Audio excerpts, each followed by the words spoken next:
Executive meeting minutes and September 10th, the regular board meeting.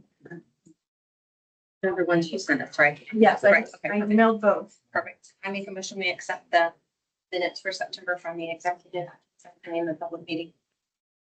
Second. All fair? Aye. Opposed? Motion carried. Okay, I have, accounts payable voucher in the amount of, $85,242.25, and I emailed that. Make a motion, we approve the accounts payable vouchers. Second that. All fair? Thank you. Opposed? Motion carried. Okay, and then I have the allowance docket or payroll, which is $26,559.08. Make a motion to approve the allowance docket and payroll. Fair? Opposed? Here. Then I have, the, bank rec from July and August that I emailed.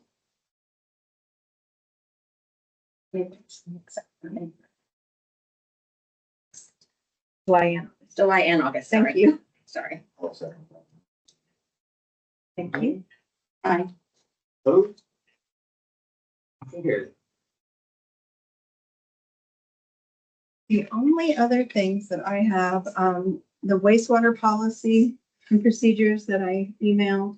We just updated those.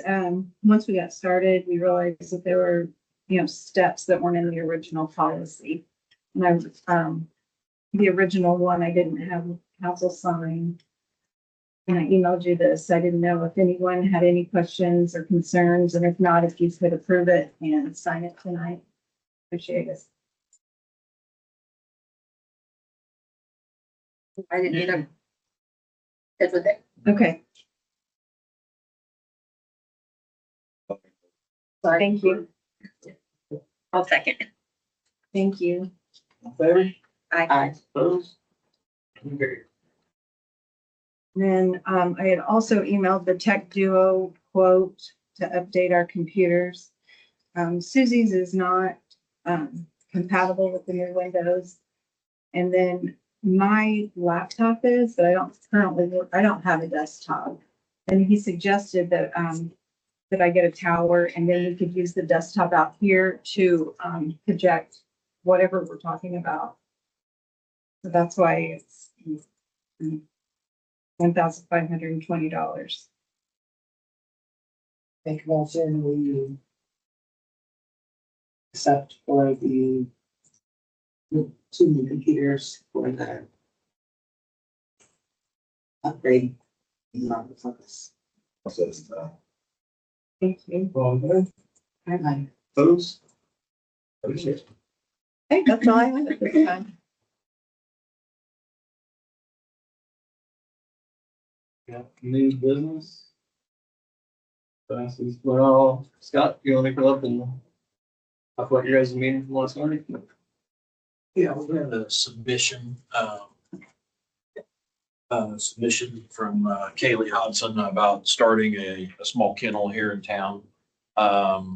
Currently, the limit is 7 animals. She was planning on having a little bit bigger kennel, up to about 10 pens. We made a motion last night for up to 15 animals. She's gonna have everything climate controlled and enclosed and sound deadened, with a couple runs outside during daytime hours. Consideration of quiet time being 9 PM till 6 AM. So that's what we had. And then she submitted some stuff to the planning commission and rough drawings of what she was planning and And then you guys vote as a committee or whatever to approve or? we did, yes, and You guys approved. approved it? Yeah. She has an extensive background in Yeah. animals. She's the chief animal control officer for Clinton County, and she's also a vet tech, I believe. Uh-huh. She said, so she's not just Very, kind of very throwing it, she's knowledgeable. very knowledgeable and Many, many years into her career, so. So. Yes, somebody business. So the question comes, are you rezoning the whole area or are we just making an exception for her? We don't have that. I would assume that if you just make the exception to allow her to have a business. And Dave, please jump in if I'm really wrong here, because I don't know, but I'm assuming if we make an exception to an ordinance for her to have a business, then that At her residence. at her residence, and does that negate any kind of town meeting that we had to have to rezone like we did for Dollar General? Yeah, you're not rezoning, you're just making an exception within the existing zoning framework. Yes, you're right. So I guess, in my opinion, that would probably be the better way to go, but it is open for discussion on. but it's still residential property, right? So we get- Right. But she's running a business out of her house, so We're that's. going to consider it a variance to the, Yeah. To the- Yeah, variance. It could read, I think it was 9027, which is the section that, talks about kennels and kennel application and all that. It really doesn't say anything about businesses or being a business or anything like that. It's just a kennel permit that she would be required to get, and it's a yearly permit. The only exception we had was the number of animals. Sounds like she's been set her barn up pretty nice and is aware of quiet times and keeping the animals enclosed. She also said that, it would have 24-hour surveillance inside the building, so she could tell if anything was going on or anything like that, so.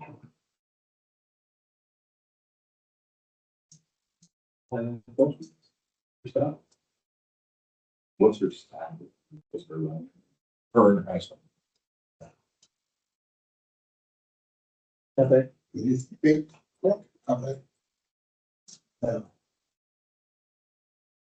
Having done some of the, I don't really know about this situation. Mhm. Somebody just done this down on Second Street. My father-in-law's backyard. The neighbor. And it stinks.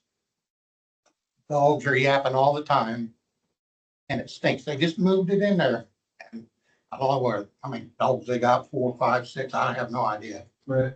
But somebody, and it's supposed to be, it's air conditioned. Okay.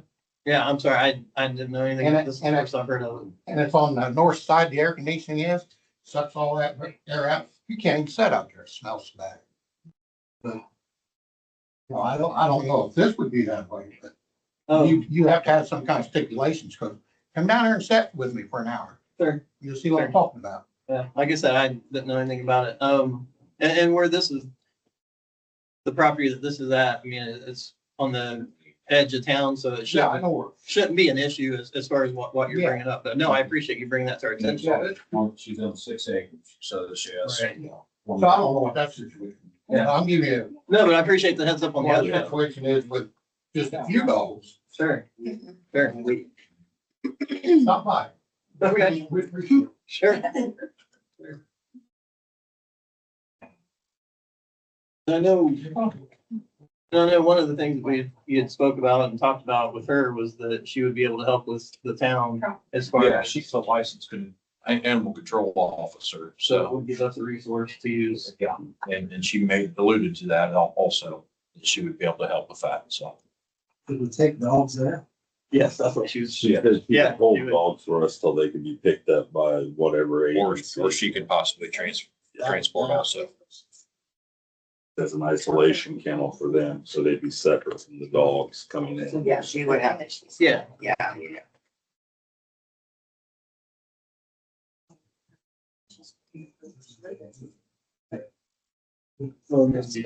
Again, it's on the 6 acres. Yeah. Well, so So we had an issue which should come out. So she indicated that she. I was keeping track of I think I'm. seconds. So that's kind of up to them whether it But if be. it's just someone that has a couple of them, they've been kind of, should not be clean. Question. Yeah. We used to have. One of them was a salon and she wasn't selling for business. Right. How does, what was, I mean, if she comes in and says, hey, If she wants to bring something to the zoning board, I mean, just, yeah. Then they could do a variance. Yeah, I Okay, mean, that's what I'm perfect. saying. So it's just kind of a case by, you just let her know it's a case by case Okay. decision. You know, and obviously if we start getting a bunch of people coming in and they all want to run businesses out of their house, that's gonna be something Yeah, completely different. you could wind up, we call that the exception swallowing the rule. Eventually, you might not have a zone, you might have to change the zone. But if you're selective about it, you'll be. My question is compensation. I was talking with him about it. How does she get compensated? That's probably kind of a different set, another discussion, but Yeah, that's what I'm gonna say. This is all, I mean, as far as at one time, there was animal control that the town had that they paid a set salary for. And I think it was Tom was the last one, if I remember correctly. I don't know what that, how much he got paid. I don't know anything about it. I'd have to look into it. But I mean, I'm assuming it would be something sort of like that, if that was something. Case maybe or something. Dog by dog, whatever. So if we approve it, then you guys would decide on the compensation or whatever later. Yeah, this is just This- whether or not we would allow her, you know, the variance to be able to run the kennel out of her house. That's all this is. The other stuff is just kind of an afterthought of, man, this may kind of go with some of our needs for the town. What was the weight of the? 100% for. Okay. So is there any concerns that you had had that you'd seen that you'd asked her about, or was there anything that? No, I don't think so. She was, had talked about buying materials for sound deadening and, epoxying the floor. It sounds like she's gonna have it set up pretty nice and, obviously got some work to do yet, but more just trying to get the ball rolling and get approval for what she was wanting to do and,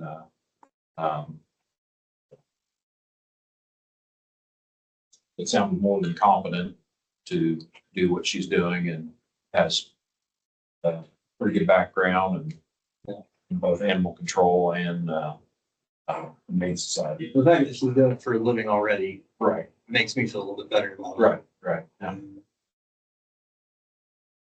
That's any questions, Scott? Think so. What?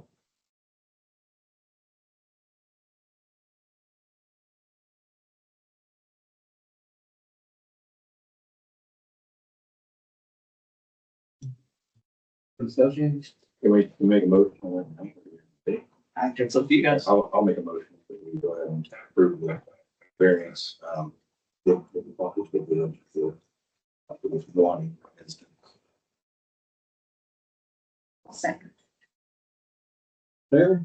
I, Opposed? Motion carries.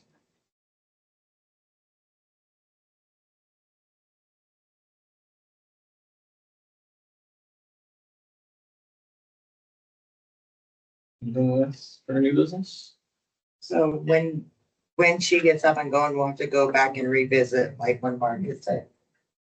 Yeah. Okay. Yeah. That's, And that's something that we need to Right. talk to her. I mean, we need to Right. figure out. We have to say it's okay to have a what business. the- Yeah. we Yeah, can- right. Right. okay, And then we need to find out, I mean, what the budget would be for us as. Right. Even before you could. She had indicated maybe it would be the first of the year before she had everything done and had her barn Okay. set up like she was, but she didn't want to put the cart before the horse as far as Right. doing stuff and maybe be even such a thing as Her goal making was like a visit Christmas. down there after she gets done, just to make sure everything is Right. what it should be and.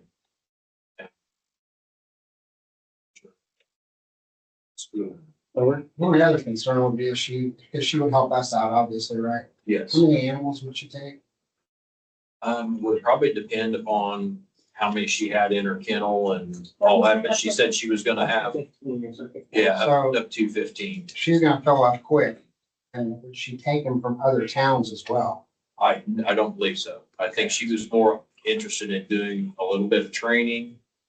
Her our own personal dogs, and then doing just a small woman kennel for a couple of dogs at a time. Okay. So, Yeah, if other agencies were using her, then fill up.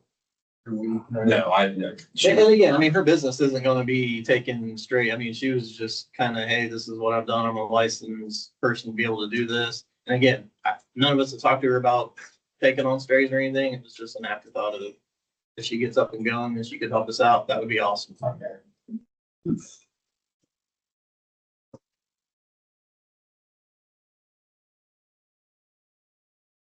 Company business?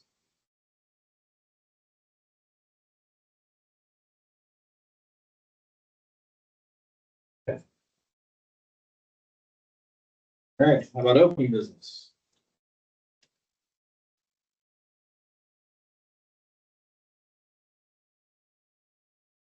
Dave, anything as far as the building uptown? The 106, Yeah. old one. I can talk about that now.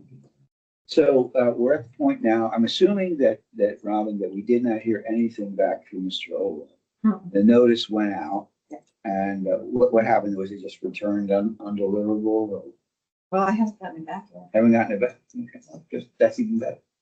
So, he's gotten proper notice of the lawsuit, and on the 15th of this month, and that's the date for us to file our petition for the tax deed.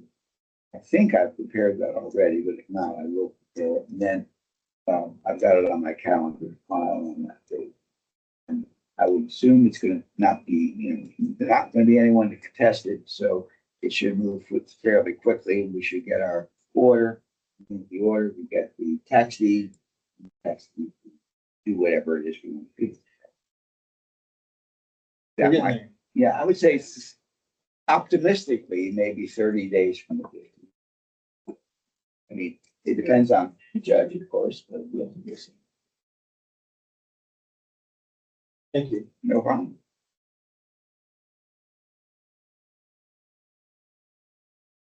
Else there? Bills?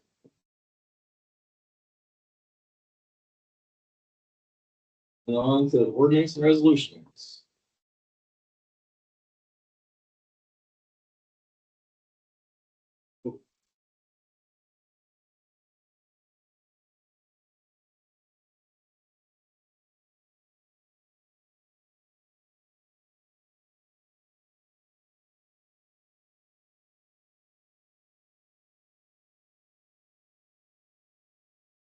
So resolution for the budget. Oh, I gotta go through and read all this on here. Okay. So, Just the top square has what you need, okay. Just read the this. top block. The top. Oh, here. Yeah. Okay. So this is an ordinance or resolution for appropriations and tax rates. So the casino riverboat. Zero, rainy days, zero, general. 503,000. 3,500. That was the budget, and then adopted tax levy is 314,501. And the adopted tax rate is 1.3104. Local road and streets, budget is zero all the way across. Motor vehicle and highway, 134,100.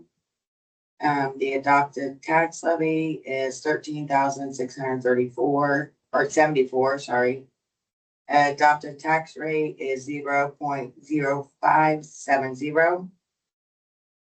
Continuing education is zero all the way across. The park adopted budget was zero. Adopted tax levy was 13,674. Adopted tax rate was 0.0570. The community capital IMP with your cigarette tax was zero across, with your total of adopted budget was 637,600. The adopted tax levy is 341,849. And the total adopted tax rate is 1.4244. A motion to number the ordinance 2025-7, that it shall be placed in the first reading by title only. Okay. I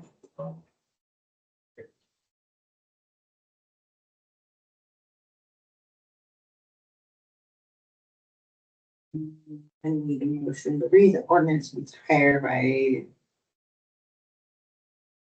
entire, let's see about title. So ordinance number 2025-7, the ordinance for appropriations and tax rates.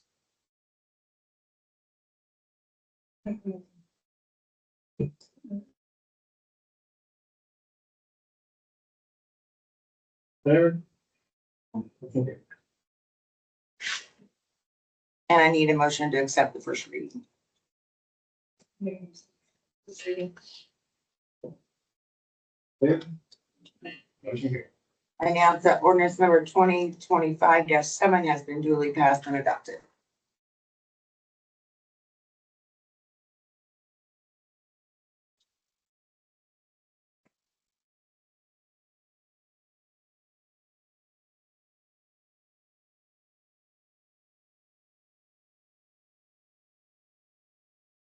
So this is ordinance, the noise ordinance. They've amended it, chapter 93 of the town, Somerville Code of Ordinances.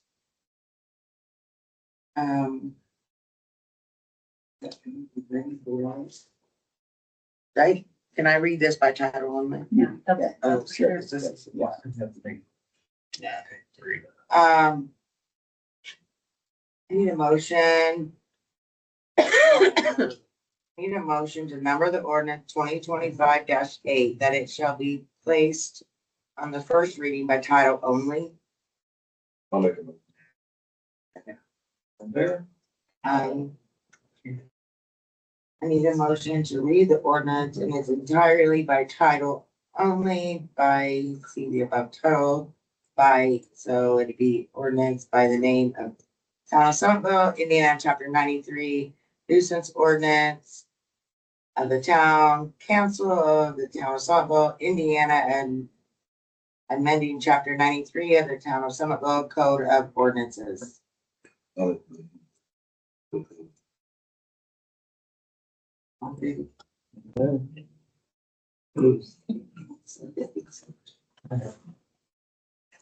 need a motion to accept the first reading.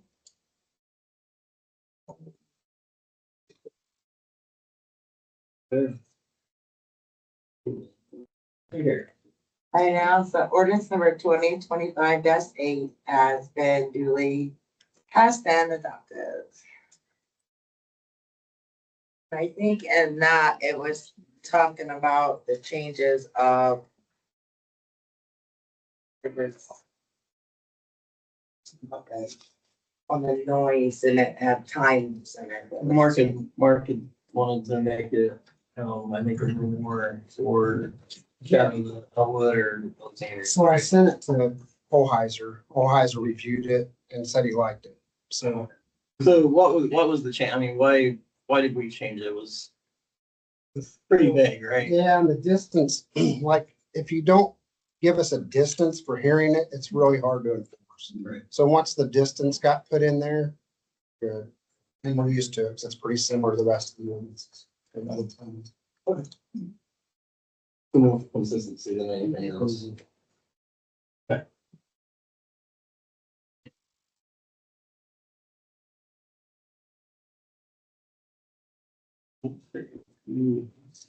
Yeah. So. Yeah, it's one for a lot of stuff. Just to ranking them and how many to Okay. community crossing. Okay, so here's, oh, this was the point. A resolution 2025-6 for the community authorizing transfer to the community crossings fund in the amount of $19,592.50.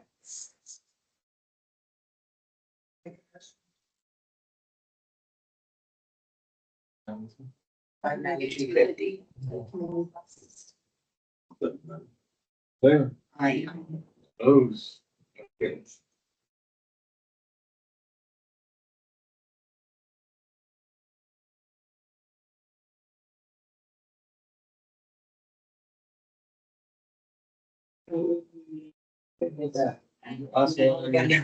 This isn't a big deal, so this is just a resolution, for RV to be able to scrap out bleachers and some of the junk that we use cleaning up around the park. Oh, okay. So this was a resolution number 2025-7. Declaring certain property surplus and authorization of disposal. Emotion. There.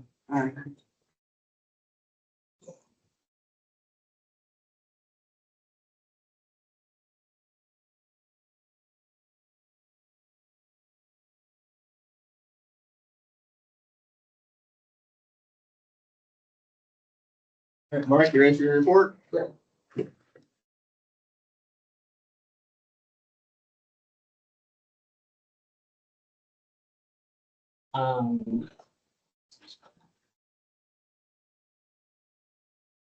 The first thing we were talking about, we hired,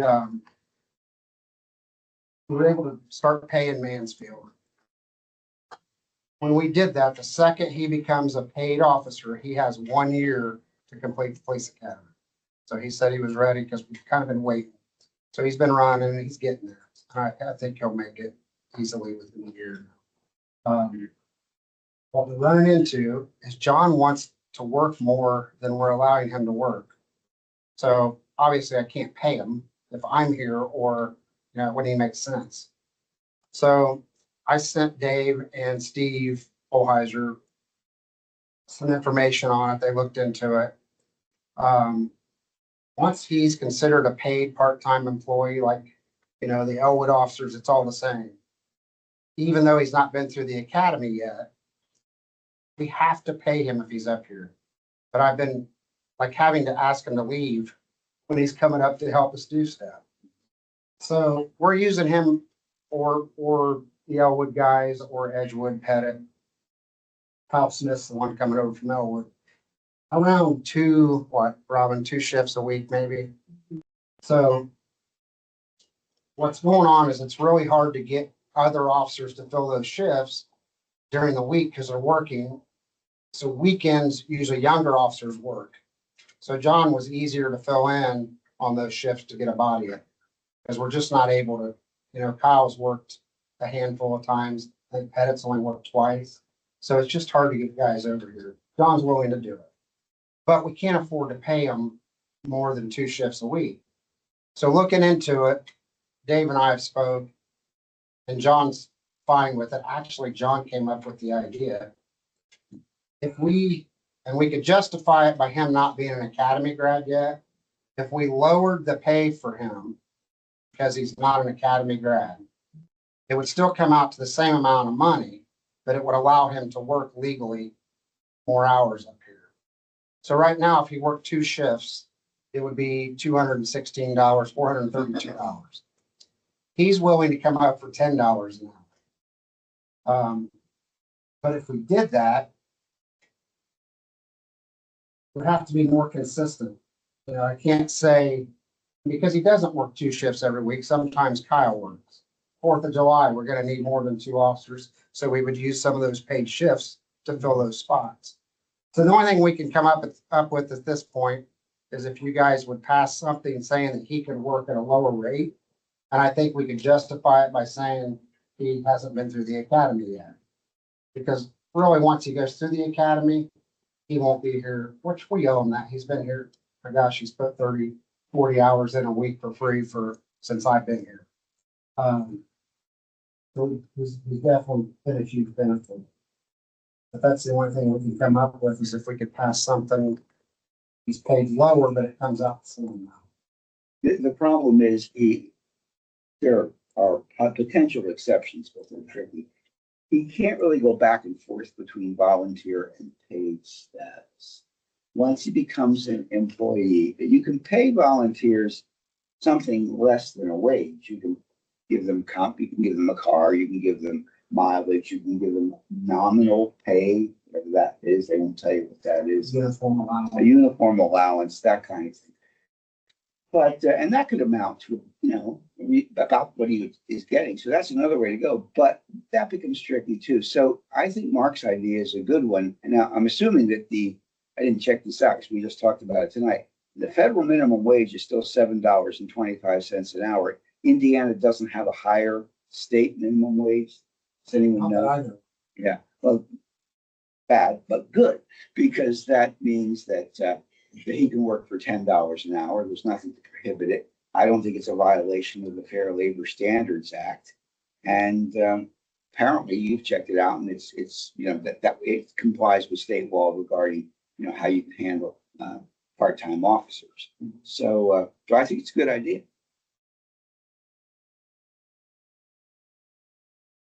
So do we have to, will they have to pass a wage difference because they've set the wage What is the wage now? 27 for paid officers to come over or academy grad officers to come over? Well, then what you're doing is you're passing a wage below that for non-academy grad, officers, or I guess not exactly officers, non-academy grad personnel who are going to be in law enforcement duties, something that I would come up with some language like that. And then that will be $10 an hour. He would probably do less, but I just come up with 10 because it's pretty equal to what he's making now. The alternative is, as I said, is more complicated then because you got to worry about the Fair Labor Standards Act then, and you'd have to come up with some combination of things that maybe came up to $10 an hour. But I think Mark's idea is more elegant and also nice, or John's, whoever it is. For John. But yeah, I think you'd have to pass an ordinance creating a lower wage for non-academy graduates. And that wouldn't count reserves. Because the difference with a reserve is, A, they can't be paid legally. Right. But once you pay someone, they will lose their arrest powers 1 hour later. So this wouldn't affect any of the other reserves that come in and volunteer. Right. But we're gonna lose him in a year. If he doesn't pass the academy, we're gonna lose him anyway. If he does pass the academy, if there's not an opening here for him and you guys hired him here, he'll probably get picked up. Would we consider like a cadet then? No, Would that be? There's paid officers, there's paid part-time officers, and then there's reserves. Or volunteers. Which are volunteers, yes. But once you pay a policeman, the background of it real quick is when I was young, Alexandria paid their reserves. And I'd get $50 a shift to go up there and work. And then they would say, well, we need help doing this, but it's not paid. What would you do? You want a job. So you go help out. So that's what happened. And also departments would have all these reserves working because they want that next position. And then they would never have to send them to the academy. The academy was like, well, you can't work as a paid reserve forever. We want you to go through the police academy. So then they set the stipulation. The second you get paid, and you're not a reserve status anymore, you have 1 year to go to the academy, or you lose your rest hours and you can't work in the state of the. Now, my other question is, and I was going to talk to the fire department about it. You guys pay your people by run, right? But I think the difference is there's no stipulation on them having to go to the fire academy or whatever after the. No, base. they do. They have to have fire one and fire two. So, but basically all we have to do, we just, like it's so much per run. And, that if they tech a run, then it's like, $30. If they drive, it's 15. But we just have to do a But they salary. can Go back and forth from volunteer to. Mhm. Yeah, well, it's because you don't violate the, you don't violate the Fair Labor Standards Act by being paid per run. It's kind of like you're sort of a volunteer because you're not getting paid for your standby time. But you're also like an employee in that you're being paid for the run. And that apparently, I haven't been able to find, it's probably a case somewhere, but I did, some of the commentary I read on the FLSA indicates, in fact, it gave EMTs paid by the run as an example of what you could do. So could we do that with police officers? Theoretically, I think, I don't know. Would that be a better option? It bugs me to think about, everybody else is getting raises and all this stuff and people are wanting raises and more this and to hire more and to do all, and for us to cut that just does not. Just my budget won't support a third. Right. person. And I get that, but I know. and I understand trying to facilitate what it is he's wanting to do. But I mean, I'm is that literally really the have to best kick way him to out do of it? the- When it comes up, He would, it's yeah. funny, but. I Mark knows the state law, so the Fair Labor Standards Act would allow him to remain as a volunteer forever. But once he becomes an employee, he basically can't be a volunteer anymore. Now, the per run thing works for EMTs because they have a run. They go, police officers, it would be a little harder to keep track of because when they're on duty, I assume they're patrolling, they're out there, Our duties are different. they're a little more diffuse, right? Proactive instead of reactive. It's not run by run. So I think I'd have to research it more, but I think that might create a problem. I mean, if you had enough money to make him an employee and pay him more, that would be fine, but you need more budget. And I talked to, we would have to have a full-time police department, there's no way we could do it. We have to have 5 officers to cover days off and then your days of the week. And there's just, I give it, I'm not even asking for that because if we're gross. And we can continue to look into it and see if there's some way he could be a volunteer with that volunteer compensation, but it's still money out of the budget. I mean, Well, and some of the compensation, so I'm not sure I like this idea, but it is something that is other departments have used. The use of a car is considered around $5,000 a year. I don't know, I couldn't find anything whether that includes gas or not. I don't know if that's just the car and depreciation or whatever. But I don't really like the idea. I would rather do the $10 an hour than try to keep track of what money went toward his. And the second we do that, if we're compensating him with the car, I think he can drive the car. I don't really want that. I mean, he'd be able to drive it when he's not on duty. Yes. Otherwise, it's not compensation at all. That'd be a lot of wear and tear on the car and fuel and hard to, I just So you can cobble together a number of things, a uniform allowance, the car, nominal compensation and whatever that is, but ultimately it's still coming out of his budget, so. And the benefit for him is more the experience than anything Oh, yeah. else. I mean, that's kind of where he's at, I'm right? telling you, he was, as far as knowledge went, he was pretty low when he first came here, which everybody is. But he had some experience. He just didn't have any experience. So he has came a long way. The only thing stopping him, he's applied at Alexandria, and that he can't pass the test quite yet. So he would probably be hired over there or Elwood pretty quick. And the reason they would want John, because I do believe John isn't going to start department hopping once he gets, which is big right now, because the departments are having so much trouble getting applicants because of just the atmosphere. So that caused supply and demand, the pay went way up. So a lot of officers are Anderson had 3 leave the day after they sent them to the academy. Then Anderson just gave a huge range. They're up to 91. It's just supply and demand. The supply of officers is low. Does this cause and if this is a stupid question, I apologize. Does this cause an issue with FOP or anything like that? No, Okay. he can get it. So just checked. I'm glad you brought that up. You guys passed, which was really cool, that the guys could get the legal defense fund.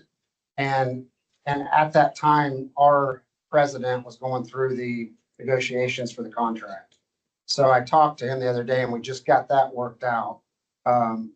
The reserves can sign in or get into the FOP, and then the part-time paid officers can get in to the full FOP because they're paid. So it'll help us a little bit with coverage probably too, liability wise.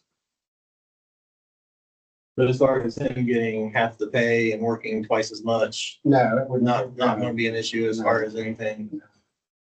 Because, I mean, that's what we're talking. Yeah, I mean, the union can come back and, Remember, as far as the federal law is concerned, he can continue being a volunteer into perpetuity. And you wouldn't have to give him anything. You want it, so long well, as at you say, this point right now, right, Edgewood wants them right. and Chad's gonna start paying them. Well, I didn't mean that. Yeah, It'd be a Edgewood's at practical- $32 an hour, but John wants to stay here. Edgewood wouldn't work them as much as we do. They don't have that many open shifts, but I could see him leaving. I would just want to make some money if we're trying to do them so we can hire somebody. Well, there's what the law will allow you to do and there's what the market will. Yeah, absolutely.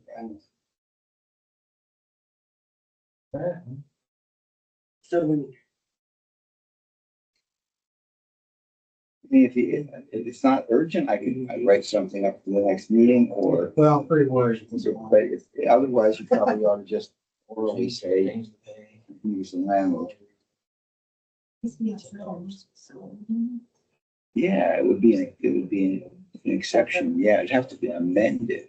And just say, Yeah. Yeah, Okay. it is a little hard to do from one apply this way. We could do it kind of like and then clean it up later. let's make a motion. Yeah, so it's a motion to amend the salary ordinance to permit a wage for non-academic graduates, law enforcement personnel of $10.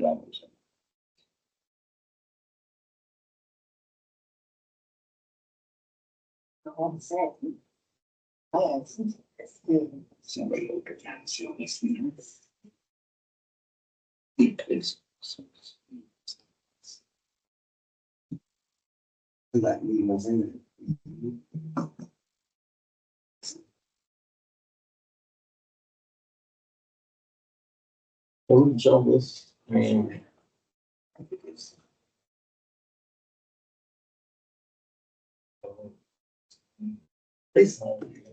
from a citizen's point of view, if he's willing to work for a lesser amount to get more hours, more experience, and he's okay with that, I think it's a win-win for everybody. He gets hours and experience and you get twice as much coverage for the same amount of money.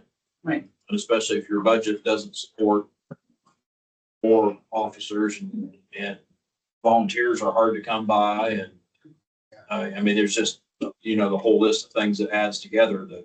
right. Yeah, we can still. Yeah, that's what says some ground to them. Okay. Yeah. Oh, we are eight. Well, that's why I asked whether it was urgent. If the proper way to do it would be to draft and get for maybe a complete amended ordinance and substitute it and include this provision. I mean, to do it kind of on the fly this way is a little sloppy, but you could come up with, I could give you some language for it now that might work. And do we even know what the ordinance number is or the code number? Yeah, I think we should reference it. So I think that's up to the council. If you want to try to do something, guys, Or I don't want to do a sloppy. When we have some time. I would rather do So that. how about we shelve it for next month's meeting? And then, so for these next 4 weeks, would we be okay for him to work, David, since this is on the books or been spoken about, or, would it be okay to have him work and pay him the $10 an hour? well, no, would it be okay for him to, those 2 days that he comes in, Work the 2 if he days. wanted to come in and volunteer, and we call it, we put it under the car. We're back to the old thing again, you can't be fish and fowl both, so. He's not, okay, let me think this through. He's not covering for a full-time officer. He's not being paid as a full-time officer. He's receiving compensation that is substantially less than what a full-time officer would receive. I'd like to tell you yes, but he's also working unpaid shifts as a volunteer, right? So, He's just coming up with us training. Right. We're here when he's here. yeah, would this turn into a big issue? No, I don't think so. If he would Can be- you differentiate between when he's on the clock and when he's Yes, so what we do volunteering, is or when that's he's involved in training? CAD. When he's working, he's on CAD. When he's up here training, he's not. Okay. So he's it's not paid training. Yeah, No. okay, now that's different. If he's not volunteer No, he's working, if he's not working as a volunteer, he's simply up here training. I think you could do it. Now, I wouldn't do it, forever. I would clean this up, but yeah, I think you can do that because he's not Yeah, working. Yeah. Just get everything cleaned up and then that'll get us through this month. And Yeah. Once I look through this month and then. I mean, as I've told several people, and maybe the public would be interested in this or not, the fair labor, that's fair labor, FLSA, what's the S? Fair Labor Standards Act. The evils it's designed to prevent are A, taking an employee, full-time paid employee, and twisting their arm to get them to do extra shifts without being paid, thereby circumventing, overtime requirements or whatever. Or B, taking a volunteer who's a pure volunteer and using them to displace a paid worker, thereby not paying that worker overtime. This doesn't exactly fall into either of those. But just because it wasn't the purpose of the law doesn't necessarily mean you can do it if the law seems to forbid it. However, your most recent idea is good. He's not working, he's training. I think you can get away with that for a while. Okay? 2019 Tahoe, there was discussion with RD about him possibly purchasing the Tahoe. So the town is interested in it. I know he's going to talk about it, so. Noise ordinance, good. That's going to be a huge help having that now. Actually, I was in conversation with Robin as we got called out to a noise issue. And the guy said there is no noise ordinance.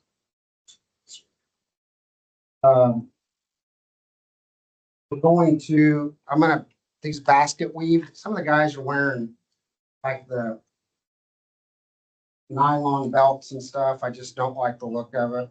So we're gonna purchase a couple of these. I would just call her, it'd be below, just to clean them guys up a little bit. Dave and I got our new vests in. They're good. Thank you. The uniforms that came in are not right, so we're sending those back. We did EBOC training up here this month. That went well. The elementary school let us use their driveway, so that's cool. Last thing is I'm not asking for this right now. I'm just gonna start getting some quotes to try to make the police department a little more accessible to the public. So we don't have to meet people out in the garage. If we have stuff up like we were talking about earlier on the wall for safety alerts or whatever, right now, the way it's set up, the guys can't get in my office when I'm not there. And if we have it posted out in that lobby area where you walk in, anybody that walks in can see everything we've got posted. So my idea is kind of to change some stuff around in there, build a few walls, and make Dave's office, that door there, basically the entrance to the police department. Make a small lobby right there. On the other side of the lobby would be the department's shared office. And then Dave's and I office would be in the back. With the garage, I know we use that sometimes for the meetings when we get larger meetings. So I'm trying to completely stay away from having to use any of that space with the courts that I'm getting. But I'll have those in, all the contractors I contacted are swamped right now with the roofs and hail damage up there. So I'll try to have some quotes next, in a drawing for you guys. Next game. And if you get time, swing up and I can walk you through there and kind of show you what my idea is. Maybe guess. That's it.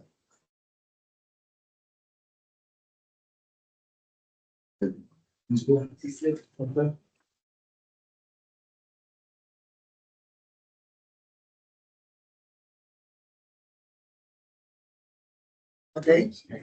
Good. All right. We've been busy with locates. Spectrum is starting phase 2 of the build out on that other side of town. So there's some boring being done. Also, we got one locate that's simultaneous. They're doing boring, they got in for, and also poles. So I'm trying to contact one of them, seeing if one can do, because they got their work date set as the same day.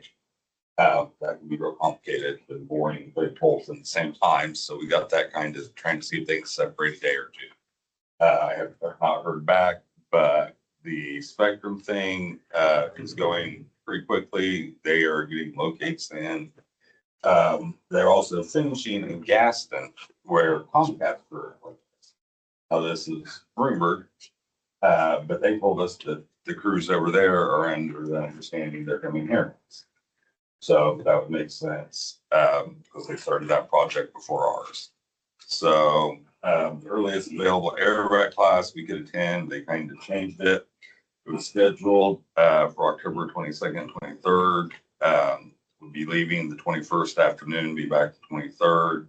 Need approval for the hotel costs, which Robin will be able to tell you.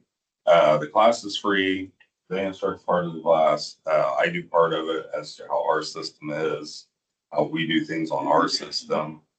Normally it's a 4-day class. So we're shortening it because the next full class isn't available till February. With the time Brendan's already spent in the field working, I think he'll be fine with taking the shorter class. He's caught on pretty quickly already.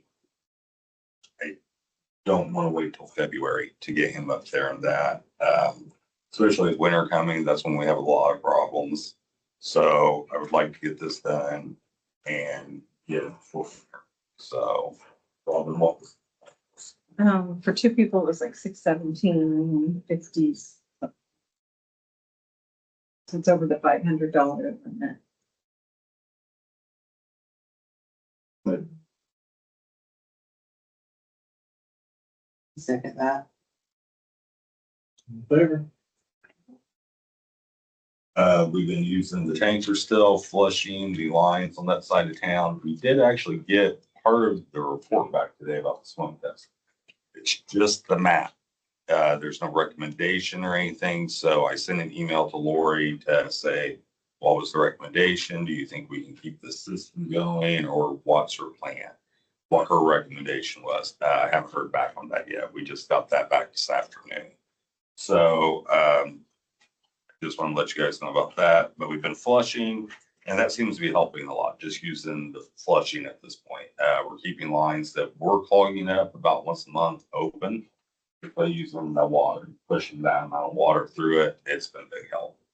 So, we want to thank the fire department for that and things. So, I put the sewer smoke testing was completed, but we haven't heard back this time. Like I said, I just explained that. The samplers have been installed by GRIP and the CSO calibration done as per IDM regulations. We got that in, so now it draws the samples. All we have to do is put it in the little jars. It's part of that money we had to spend that 2 years ago or a year and a half ago. They just finally got it installed. As always in here, we got about the old storage unit, stuff up there. We issued several permits, as weather is still nice, residents are still making home improvements. Dollar General, final inspection was completed, everything passed. There were some concerns brought to me about the curb height right at the edge of the entry. IDEM, however, does not have a ruling on the height that a curb can be off a 2-lane road. I was told that people have already talked to the dollar store about it. If it was okay with you guys, I was gonna reach out to the dollar store or Joe and see if maybe we could shave that or paint that there. Just bring attention to it, because it is literally only about 1.5 feet off the road there. It's gonna be something that some night somebody's gonna hit. I mean, so if that was okay with you guys, I was gonna try to make contact with them or Joe about it. It is higher than most curbs you see. We had one lady come in, made a complaint to Robin. Me and Brendan's talked about 3 complaints about it. Nobody's actually hit it, but they're concerned about it. So. It is kind of high. Yeah. I was looking at the other day. So- I was just gonna reach out to them if nobody had a problem with that, so. Moving on, we've been patching as needed and time permits. It's the time of year again for LTAP, which is the rating of all the roads. We have to rate each individual section. It's a lengthy process, so we'll be doing that. Kenny limbs, the school buses, and, trying to stop them from being hit. Also, the school's been working with me when they have one that's lower. They call me and let me know. We get it cut pretty quickly, so it's been working out. Salt barn is done. We need the 21 barricades to line it. It will cost a total of 75 each for the barricades, plus the trucking and the installation. Total cost would be $3,575. Bain does not have the time to do it at this point. So we called a couple other people, couldn't find them. I called Bangy back and said, listen, I gotta have the salt barn.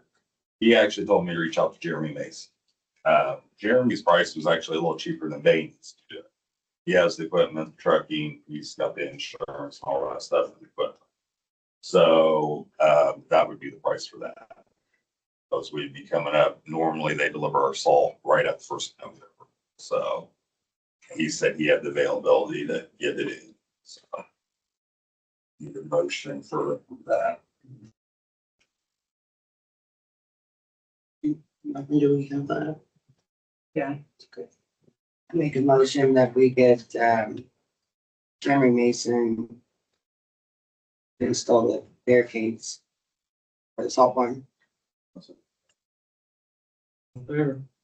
Like, All right, ballpark fence is down, scrap's been taken in. The only thing we're waiting on is Sylvania again. It's about the concrete. So since he's busy and can't do anything, let's look at someone else to come in. Okay, we can get a dumpster and have it put in, but they charge us a fortune.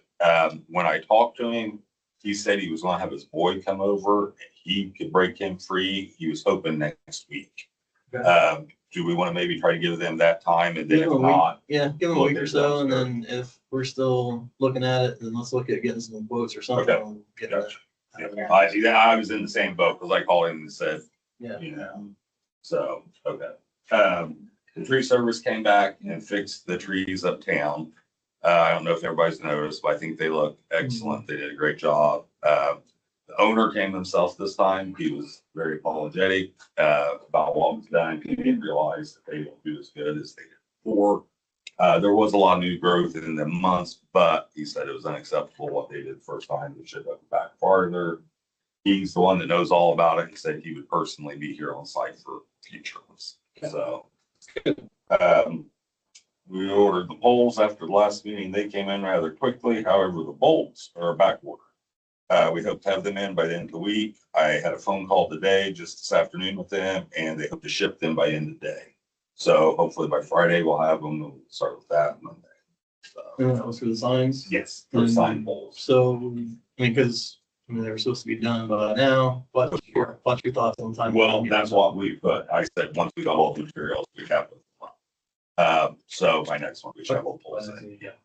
Thank you. Now, that's as long as it's here tomorrow and it's all of it. But she said that they got stuff in and would be shipping it. So I do believe we'll be okay. It's a specialty bolt, not just a bolt you buy at the hardware store. It's called like a J bolt. It's the way it's made for it to break away. So you can't just go buy it at the hardware store. I think that's why. The stop sign at Walnut Street in Maine has been repaired by K&K. They welded it and fixed it. It looks great. They saved us quite a bit of money other than buying with them past framings. He got hit by a semi and came home. So we got that fixed and back up.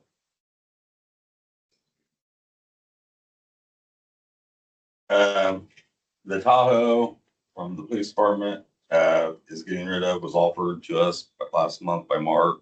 We talked briefly with Steve about it. We still have the ongoing problem with the forward, the fuel sensor. Sometimes it'll work until you got fuel, and sometimes it'll say you're totally out. You know, you're not. Me and Justin last Friday was at the Dollar General, and he comes back over and he goes, "Man, the truck's out of gas," because it said 0 miles to empty. I said, "No, it's not. I just put gas in it yesterday." You know, so I've been keeping mileage. And the problem is with that, a sensor's in the tank and it's attached to the fuel pump. So when I talked to Jimmy about it, he's like, "We can give you a quote to do it." He goes, "But if the fuel pump's still working, probably better to keep the mileage." And he goes, "Wait till the pump goes out." He goes, "There's no need to really mess with it." So other than just it's an inconvenience. So that's where we're at. We've talked to Robin about it. It can be done, the money wise and transferring, she checked. So we would need a motion to do that. And we talked to Steve about, we put the crest that we have now, the new town logo on the side door. And then put Somerville Public Works and Safety, and the building commissioner on it. That way to try to make it look less like a police vehicle, the Somerville down the side. I'm taking out the lights. The lights, we still need safety though wise. It won't be red and blue. They would That's be what I'm saying. You were white, keeping the yellow. Yes, it'd be but white, getting yellow, rid of and red, the yellow to the other back, ones. yes. I'm sorry, I misunderstood. I was going to say we have to have safety lights on the side of the road. Can I interject something on the Tahoe? Maybe you said it. So you're definitely going to be purchasing the Tahoe from police department. Well, that's if the board. If the board approves, yeah, you do need a resolution or, motion to do that. And the other thing I would tell you is if you're gonna do it, make sure you got a contract or a bill of sale and it's in the public record. Other than that, there's no prohibition on one department of the town purchasing from another at a private sale. Okay. My question was, and I spoke to Robin a little bit about it, because that money in my budget is paying for the 2 cars that we purchased. So my question is, does that money go back in? If we sold it outright, would I get more money back in my budget? So it would not affect that at all? No, Okay. the accountant told me that I had to look and see where the money originally came from. And because Tom was here and he was doing both jobs, it came from police and VH and park. So a small percent has to go back to those. Tell you, I have it here. So because all of those funds paid for it, all of those funds have to get reimbursed at the percentage that they paid for the vehicle. Yep, it's 17.5 to MVH and 12.5 to wastewater percent. And you've already ascertained that the sale is going to be for fair market value, right? Okay, you're good, as long as these guys say it's. My other question was on the striping, can we get a round symbol? Yes, that's what, it'll be the same as our back of our shirt. Yeah, the round orange and the 'Cause logo. we spoke, and we'll get that. We'll get everything off of that we can. And then let's check and see if the lights, Would you need new lights or can we just swap? If their lenses are changeable, we can change the lens. If not, we'd have to get different lights. So. And then I would want to keep the box. I know, but I don't want to have to buy another one of those if we end up. Looking at it. Or you could use it, and then if we needed it, say that. I didn't realize how. Yeah, because I did not realize that's how- the big benefit. That's the box area where we can put the parts and all the tools. So Was it last year that we bought the Ford? 2 years. 2 years ago? And is the fuel sensor the only issue that we're having? We're having that, and also we're having some engine noise, ticking noise. So Jimmy said to get into that, they would have to pull the covers off to try to figure out what's going on. So. The other thing was like Mark had said, them we usually only get about 130,000 out of it. With the Tahoes, they get about 250 out of it. So the mileage difference and the longevity of it, So then what would happen with the Ford? we would sell that.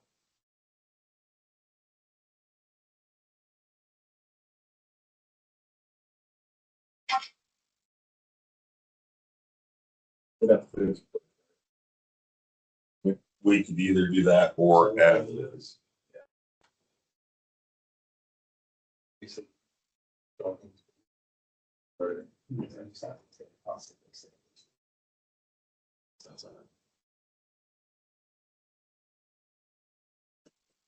I think it makes more sense, in my opinion, to fix the vehicle that we currently have than to purchase another vehicle. Just because I think that's better use of our money, but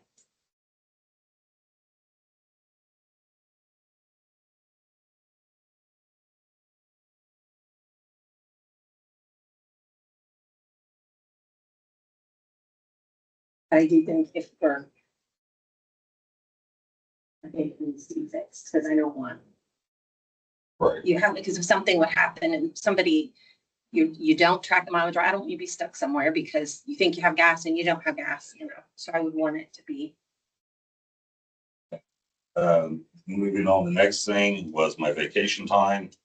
When I went to salary and wasn't eligible for comp time, I was told by Amy my vacation time would switch over to match like Mark's.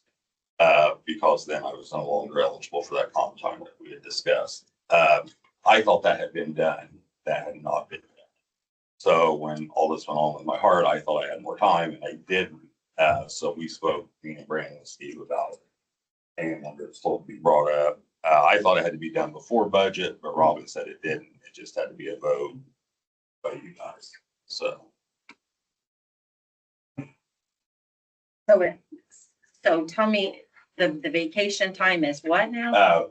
Because I did not see computation, right now it's in 1 week, where they get more time because they have to come in over hours and call ins and everything. When I went to salary, Amy told me that that would be moved over to match that because then I don't get comp time anymore. So how much vacation time would you, Huh? how much vacation time are you getting?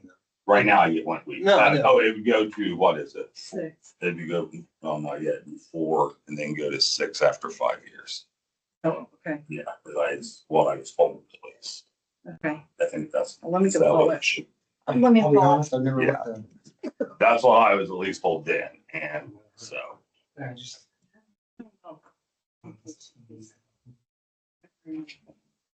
They do say that. What's I that? don't remember the specifics. I'd have to look at that.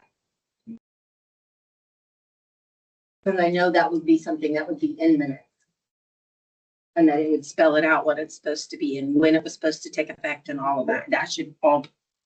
Well, be it was spelled when out. I And it would transferred make- from the part year was the screwy part.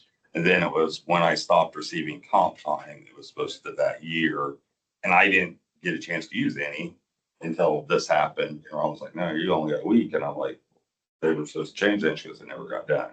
So. But if it was supposed to, if it says in the minutes that it was. Oh, I don't supposed to, know about That's what I minutes. Yeah, mean. We yeah. should look at that to see, because if it says it was supposed to happen and then it didn't happen, I mean, we need to. I don't Well, wanna- either way, I mean, I don't think. If you look at one, I mean, that's why theirs was, when they stopped receiving comp time, they got more vacation time. That's what I'm saying, and that was the same thing that was told to me when I couldn't get comp time. I would get more vacation time.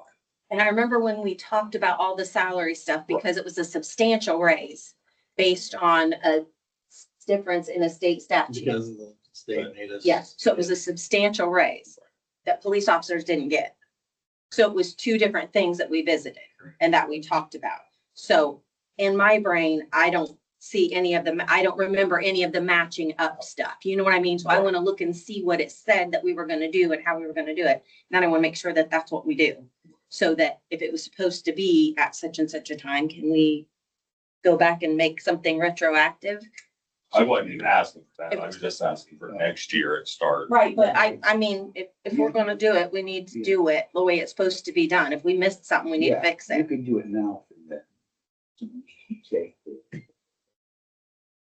Yeah, I just wanna make sure that we're looking at that and whatever. But I guess we're going from 1 week to 2 weeks.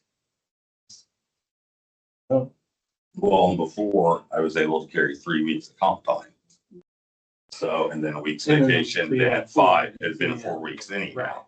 Now I'm down to, that's where Amy, when she talked to me, she said, you know, since you won't get comp time, when Yeah, the they police get- stopped, getting comp time, that's Right. when their vacation increased. Yours will too, and I didn't know at first of the year, that's when I thought it went in effect, until all this happened, like we spoke in the meeting, that I only still had the 1 week, so. Yeah, we need to look at that and see what it So that's says, what I would, like the yeah, schedule of to how, because I can't imagine it goes from 1 week to 6 weeks. no, and that's kind of where I'm But at if with it was it. supposed to be Because the at this change, time, then it goes to this, and then at this But time, if then you it goes had to comp- that. But if you had Right. 3 weeks of comp time, plus the week, and 4, which would make sense. Then there was, but I remember in the conversation, and I could be wrong, that's why I want to look at it. Sure. I remember it was like there was a period of time to use the comp time. And then if that comp time wasn't used, it didn't carry over. it was 1 year, yeah, I think it was under. And I don't remember the days. I don't remember what it was, but there was a period of time to use the comp time. And then if it wasn't used, it was gone. So that didn't translate into vacation. I was just going off what I was told, and I mean, That's why I want to look Yeah. at those things to make sure, because I don't want you to get cheated out of something, but I also don't want somebody to have said, this is what's going to happen, and that's not what right, Should have. we said would happen. You know what I mean? yeah, And I don't remember, honestly. I remember bits and pieces of the conversation, but it was two different because of the salary ordinance that changed or the state law that changed. It's written full-time employees 1 year after the date of employment, 1 week vacation. But then on page 4, it has the town marshal shall receive 4 weeks vacation per year for the first 4 years of employment and 6 weeks vacation per year thereafter. And the deputy marshal is 2 weeks vacation the first 4 years and then 4 weeks thereafter. So they're separated out. So the town marshal and the deputy marshal is separated out from full-time employees. Yes. that was, if I'm not mistaken, the raise in theirs went up when they stopped being eligible to receive comp time, right, Robin? Theirs has been like this. That's, Tom and Sean set theirs up that way. So I don't know. That was what Sean had actually told me, was Okay. that was why it was raised, so.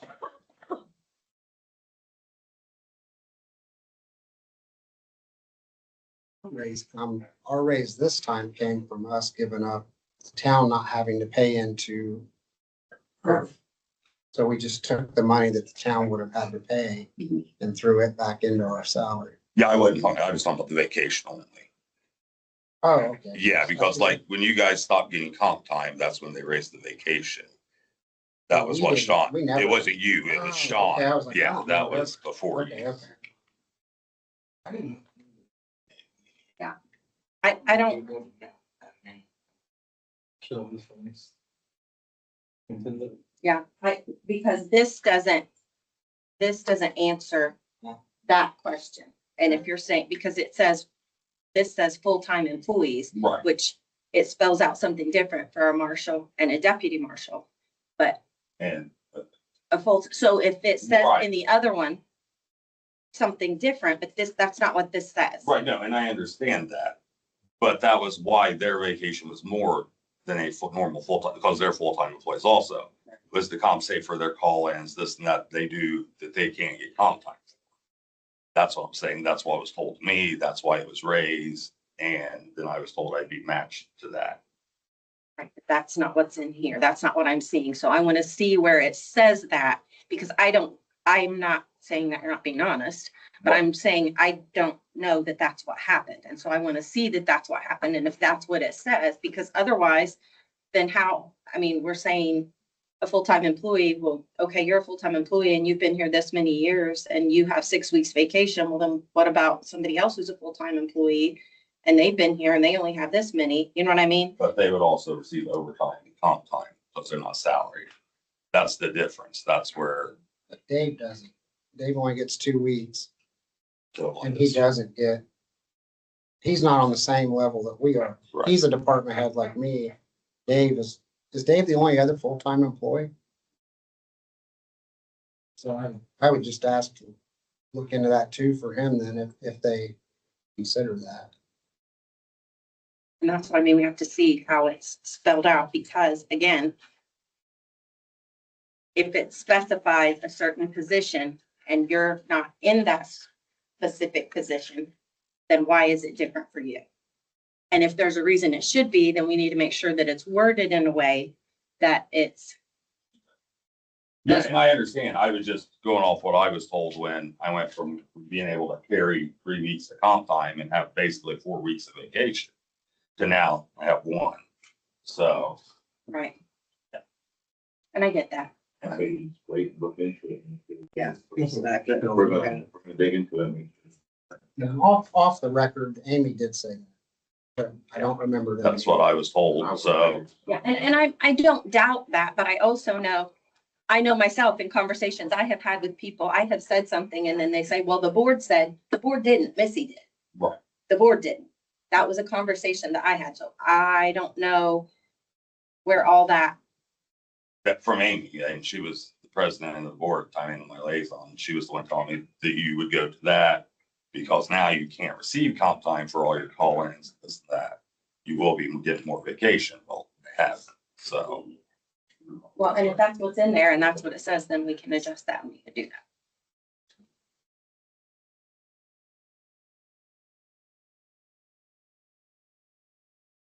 I'm not trying to be.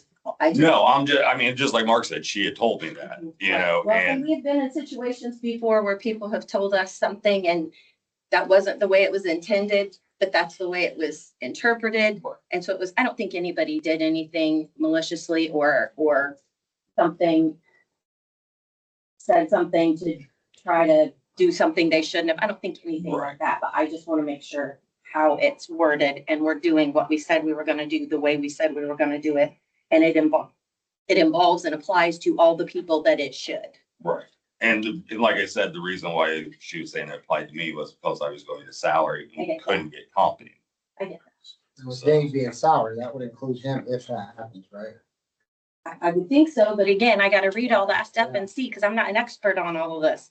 So I gotta do it like based on this, because there's not a lot of this going on to back that up, because I don't have experience in all of that. So that's why you have to look at what it says. Going on, the old Daniel Beach bleachers were cut apart and taken for scrap, also with fencing. And then some other scrap we built up over the year. We still got some more scrap to take in. SUV alternator has been fixed and is back up and going for now. If any board members have any questions, or feel free to reach out, concerns, email, text, call. We'll do our best to get it done in a timely fashion. Oh, there is another issue, the lift station stuff. Yeah, so, there is a piece of land that is questionable who owns it down at our lift station. That involves part of the area. The engineers pretty much believe it's ours. There's another subject that believes it's theirs. At this time, the GIS from Madison County shows it's theirs. However, they believe there's another deed that shows that it's ours. And reading their deed description, the person that's saying it's theirs, it don't match from what he said to what it shows on the GIS. So that is going on. There's some pictures here. This area, which also involves our generator, sets about right here, shows the person owns all the way up into the generator and down. Which the engineers say that this is questionable. They don't know exactly who owns it recorded, but according to all the deed descriptions, that is not the person's. So we're So in how a, does that happen? Because we had the thing with the ditch that we had a question about too. yeah, I don't know. And that was my question. They drew a site plan for that. And he said today in the conference with me and Robin that he was going to figure out where they drew that site plan off of. So we do have that going on. And it's been ongoing. It started last year. Again, at that time, Amy was dealing with it. I didn't know nothing about it. I mean, I did know about it, but I thought she had resolved it. She took it over.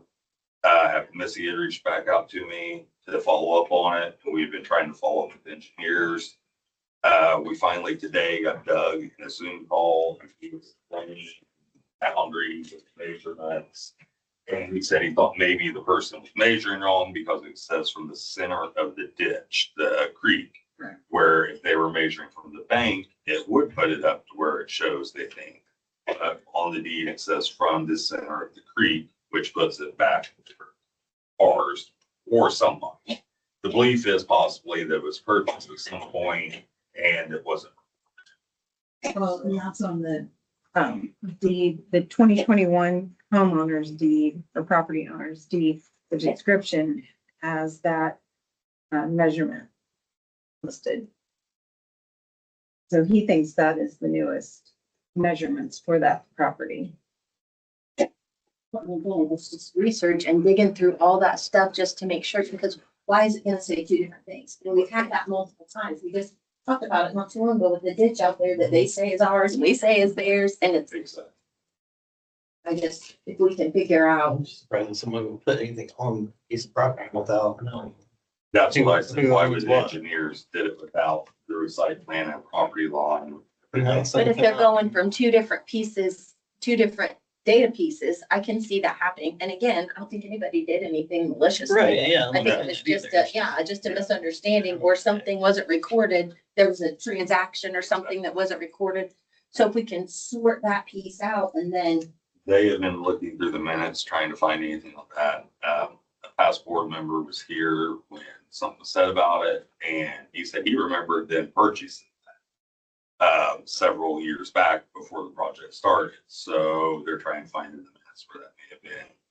There even. But so far, There should be some yeah. recorded bill of sale. If somebody purchased something, there'll be Yeah, some type there of is a record. bill of sale. So far, there hasn't been anything in the minutes about it. Well, they've talked about purchasing it, but I haven't found where they actually did. So. Well, and I know initially it was, again, this is why I'm so freaky about everything not being messy. Because, people that were here however many years ago aren't going to be around forever, and somebody's not going to know, and then it's going to. But there was a time when they were putting, initially, if they were putting the satellite thing down there. Right. And my father-in-law owned all that property. And what he wanted was for the satellite company to give him free satellite for life. And they could have that. Well, they said they couldn't do that. But they said a section of whatever, and I don't know what the measurements were or any details of it. But they would do that. And then in exchange, they took, I don't know if it was a satellite company or if it was the town, but they paid for the loads of gravel to go in front of his garage. So it was beneficial to both parties. I don't know that any of that's written out or whatever, so, but I know there wasn't an exchange of money for that. It was sort of because goods and services kind of stuff, I think, but. That's not the satellite spot, is it? Yeah, well, it's actually where the satellites was. It wasn't the building that part was traded for. it was the building at that point, and the person's not in discrepancy about that. The building where it sets there, the little head end, as they used to call it for satellite, was traded for gravel. It's the area behind it and over into the lift station fenced in area, that's the discrepancy. See, and I know Again. nothing about any of Let that. me, I'll pull it up here real quick on my phone. If somebody bought something, there's gotta be some kind of a record, because who pays for something and doesn't get a receipt? He pays taxes on it. Right now, I believe I probably don't the know. property owner that shows on the I'm not map. paying taxes on it. That piece is where it was traded that everybody's in agreement about. This lift station line, you kind of see the fence there. That piece shows that they own all the way up there. However, the engineer's site plan shows that it's squared off basically back to here. So it's But there's gotta be something. I that totally says- agree. It's just, Shouldn't be that hard to. Yeah. And I don't understand why it says different things. Yeah. That doesn't make well, sense. and we've had that before. Yeah. We find that a lot. Yes, So- but that doesn't make Yeah. sense to me. I mean, those are Things previously wasn't legal recorded. descriptions of property. Things weren't, and that's what he went off of today, the legal description. But it don't show who owns that property, that little square. It shows that on his description of her most current deed, that that's not hers. But it shows that square, there's no owner. So that's why he even thinks more that there was something that was town purchased or something and it wasn't recorded. Well, and if what she has says something different than what he has, Right. we look at the timeline in between and see what changed from here to here or from here to here. And that should, Yeah, but what she has, There's gotta be a check. there's gotta be a There's record, check register, there is something through there, so if you could figure out a time period when that because happened. we don't do horse trading There should be, anymore. right, there should be a canceled check of some sort. Something, Somebody paid that. somebody, yeah. But what she has shows that it comes to the end, right? We haven't seen anything that says different than what the engineer is telling Well, us. the one she showed me shows pretty much exactly as the GIS, the survey. However, she was supposed to get that copied and email them to me so I could get it, and I haven't got them yet. So I will She is follow who, up. Donna? Yeah. Okay. She was gonna get that stuff all into a The GIS PDF. Stuff copied, okay. No, the survey, the actual survey. Oh, the that was survey, done. okay. Yes. I'll ask her. Because I said something about, could I take that? And she's like, well, I'd rather, and I said, Get a well, that's copy. fine. Yeah. But I haven't received that yet. Okay. So, but I want everybody to be aware, and we had a meeting today, so we want to bring it up to everybody. We're working on it. It's just trying to figure It's a out, mess. yeah, and like he said, they're trying to figure out where they drew that line, why they did. Right. So, You wouldn't just make it up. exactly. So somebody, something, and it was before me, before most of the people on the board here. I think you may have been the only one. I wasn't on the Oh, board. you weren't on the I board. was just in the town. Okay, well, no, I meant in 2022 was about the time when the new station was put in down there. So I Yeah, don't know I if was on you'd the been board on, then. yeah, so that you would have been the only one still But I on. don't remember us Yeah. purchasing any of that land. So, So yeah, if that, but if we were person- putting it yeah. in there, it would have had to have been purchased before that. right. And that's, yeah, so, and Susie was looking today and reading minute for minute in the logs, so, yeah. But, all right, any other questions or concerns? All right, thank you, guys. Thank you. Thanks, Ernie. Council board. I have plenty.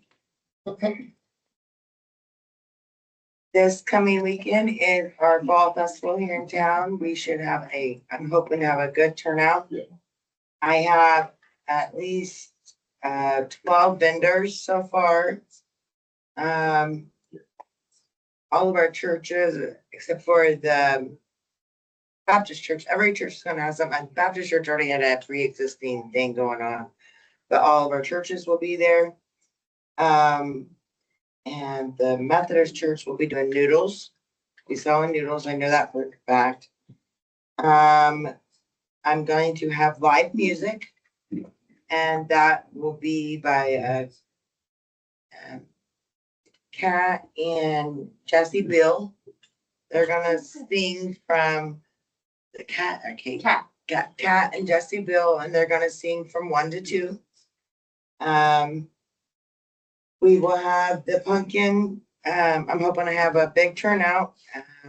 The pumpkin decorating contest, I've sent all the flyers out to both, all the schools. And I hope it turns out really good, so. That. Gonna happen and that, so everything's gonna start, the vendors can start setting up anytime that I said maybe at 8 o'clock. It starts at 9. 10 o'clock is when people can start bringing in their pumpkins and registration.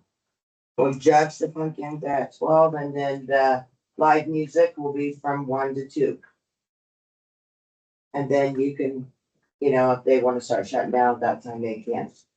I'm hoping I'm trying to get a little karaoke machine and maybe can do some karaoke. There'll be games. Have some games. I've bought some little games and stuff for kids to play, and I've got candy bags for little registration. And we have, so far I've had, so art company, what's it called down there, STS has donated gifts for prizes. The restaurant has donated, Brookie's has donated. Those have donated, and then I gotta get, I got with Dollar General, and I think they're going to donate. And I still gotta get a Pizza King. I keep forgetting they do up at the 4 o'clock. I call and nobody answers. Next time I call and order pizza. Yeah, I know, so I hope everybody comes down there and has a good time, because I'm real excited, and I wanna, if you have kids, be sure to bring them, or the pumpkin contest is open to adults also.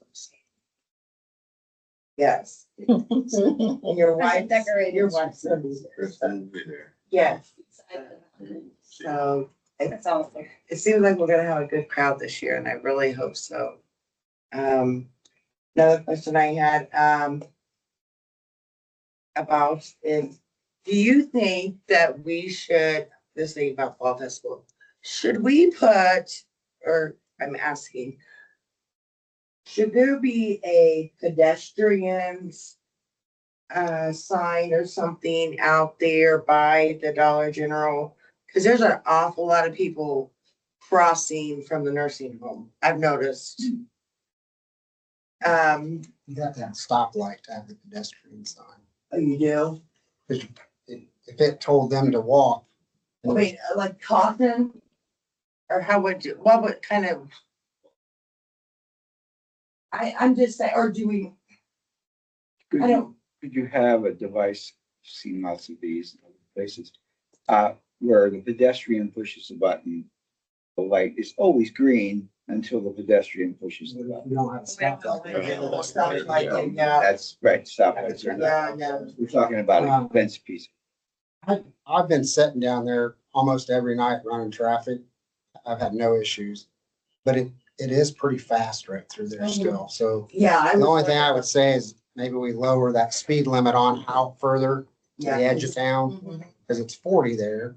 And when you're sitting there watching a car come around a curve, it looks faster than what it is. Yeah. We all know that, but that's still pretty quick buzzing up through there. So the town could pass an ordinance to make that speed I limit. think that makes more sense. I was thinking of that That's where too. that and Yes. and if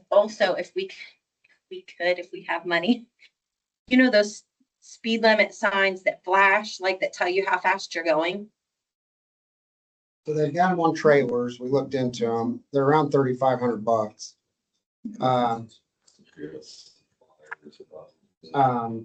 But we could move it and just lock it, so we could use it all different places around town. If we could, I would like to see us have them at both ends of town, because I'm telling you what, going out Main Street before you get to 1700, that stretch past once you get past STS, that stretch up until that stop sign, they fly. I've been sitting there too, because That's that county. fellow was complaining about it. I don't care, it's too fast. I know, but it's county. Yeah, are you talking about Can't put on it in East North Main, just past STS? Yeah. Unfortunately, that side, or Main Street, I'm sorry. Yeah, unfortunately, that part becomes county, just past STS. At the bridge. Yeah, doing it, not that far. It's right there at the storage buildings are line. Petition county to lower the speed limit through there. Ask the Maybe it's- county. Weird because East North Main does in a way, but the line jogs over through there, so. Yeah. So we would have to do an ordinance to lower that We're up there, up yeah. here. And to then Lower that. out there, you would have to contact Yeah, county we and see if have it's to- closed. I mean, that's- I do think that does need lowered because I've seen an awful lot of people. And I'm really excited at that. I mean, I've seen a lot of people use the sidewalk and using that I saw kids accessibility. walking through my neighborhood with yellow bags the other day. Yes, I was like, hey, walk up there. yes, That's pretty and, cool. so, and I just thought if they were going 40 mile an hour and something happened and they go on that sidewalk and somebody's there, I mean, that's like, you know what I mean? Even on Main, 30's pretty quick, right down through town. So I would, And we had talked about lowering that. We did a while back. And I did changing the that. parking because way they park on Main Street, I'm telling you what. let's go ahead. I would almost make it the same speed limit all the way, you know, if you do 20 or If you can do that, 25. And then also something from, like, so far from the curb to the whatever, or you could own like paint yellow spots where you can't park somehow. Well, there's 20 foot is the law, so we can enforce that even without the yellow. But it helps us, makes it way clearer if you guys pass an ordinance. Well, I know they're not 20 foot right now. There's multiple that are not because they did from From the, a curb. On Main Street. on Main Street, 20 foot from the intersection or from the Yeah. road. From the, intersection. Mm-mm. I know they're not. But it's way stronger if you guys pass an Yeah. ordinance. I think we should look into that at some point. I Slowing think it we- down. What do you want it slowed down to? I mean, if we would do it, I think we should just, if we would do it, I think it should be always, because I think 30 through town is quite a I lot. think probably, Mark, what would you say? I mean, being patrolling, I mean, what do you see most? I'll tell you, when I'm patrolling, I'm around 20, That's it. but I drive slower just so I can see. I was thinking, at I'm one, I going think we nowhere. talked between 20 and 25 at one point when we talked about it. Mhm. But if you could make it, here's what happens too. Everybody's like, well, I was in the 40 or, you know, Right. if it's one speed limit, 20, 25, That's just one long stretch of town at 20. and it's the at 20. busiest. That's, I mean, I'm just saying, yeah, I mean, it just, it is. And I think that's why we didn't Yeah. didn't I adjust mean, it. and when you're driving, 25. Or drop that down to 30 and move this down to 20.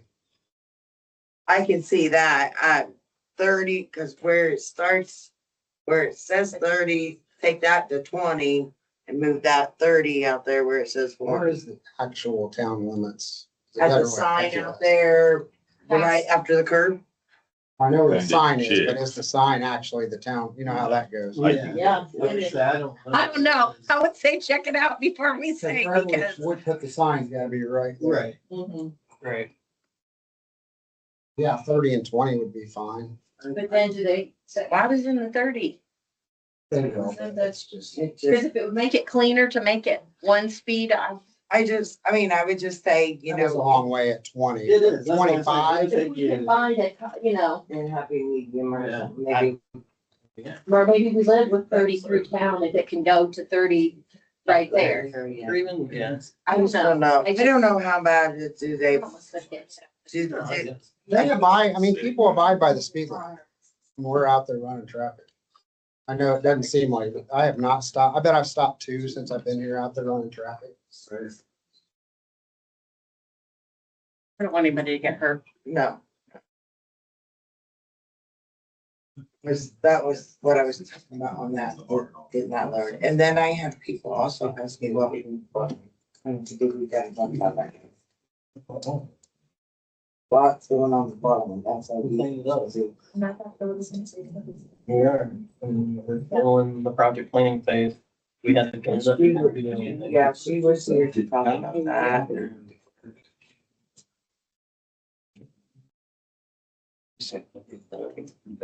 Something Well, else. again. Me and Mark was just looking at out there on 100, it's weird because one side of the road's county and one side of it's ours. Oh, gee. Yeah, from all the way, yeah, from all the way, pretty much. They understand. If I get pulled over and just be like, hey, you ain't county. You don't even know where you're at, which would make sense now. Why before they had two different speed limits, remember? Somebody gets one of those, everything I said. Wow. One lane. But it goes all the way to 50. I didn't understand. That city.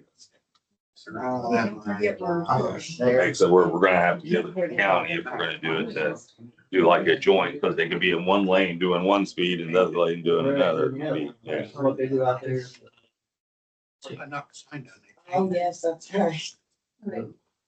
We bear bad news. So, all right. So who's gonna contact the county to? Or if you wanna reach out? Who do you contact? Jessica Basson? I don't know who you would call over there, because it's not the police department, Yeah. it'd be It's Jessica Basson, I bet. commissioner's office. Commissioner? I'll call somebody, tell me who to call. I like talking. You'd have to call the commissioner's office and they would probably have to have a, I don't know, like an ordinance also passed or a resolution, how they do it to change it Just want to there. be in sync with him, so. Yeah. But I can go out there, I don't care. Hey, this is what we got going on, this is kind of what we're trying to do. Because they would have to have a board meeting of their own to make sure we sync. Right. And It's we gonna be a wanna put it process. at 30. I Or, don't know. I mean, if I, It'd be that's, something if we have to that's, decide. yeah, okay.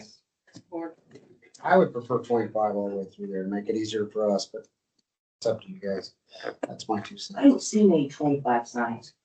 You guys can do it. You can, whatever you guys pass. I mean, you'd be 5 less than what out there we wanted. Would be 5 over what you wanted in town. Cause it's busy all the way from out there now, all the way. I mean, town starts further out. It is. Well, and we're not, it's up to us too. Yeah. You know what I mean? I get it. I get Cause it. if you make it 25, everybody's gonna be going 30. Right. Exactly. And if- 5 over. Seriously, and then we don't force unless it's. But then does all that for what then? I mean, is that better? Do that. If we're making it 25, people are gonna be, people. Well, but right now at 30, I'm not enforcing it right at, somebody going 35, I'm probably not pulling them over. Unless I see something, somebody walking close or whatever, so it does. That's another issue with Main Street. The cars and kids, they come out between the cars, chase ball or whatever. I've seen numerous times almost accidents with that also. And coming out from like your side, because I have to go to the lift station every day. Pulling out there is, if there's cars pulled there, it's, you edge out and you hope kind of, and I mean, I've literally about got hit myself multiple times, so.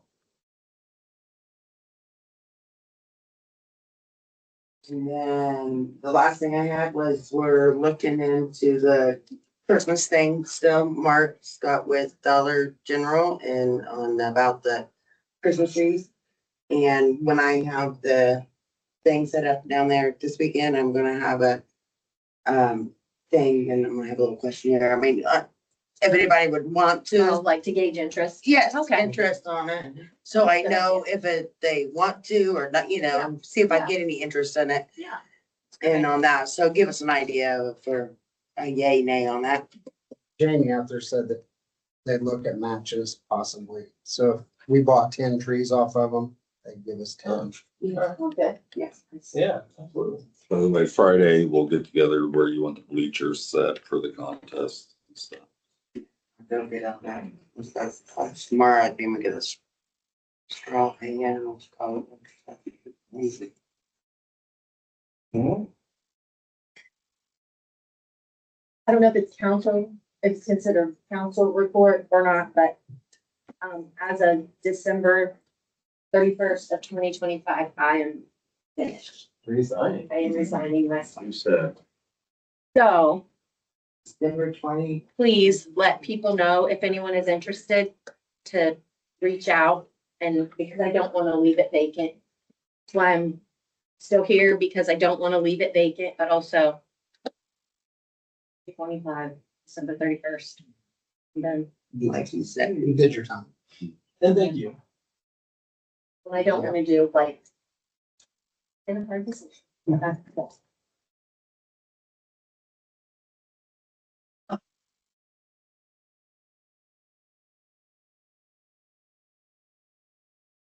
Happening back tomorrow. Really? Okay.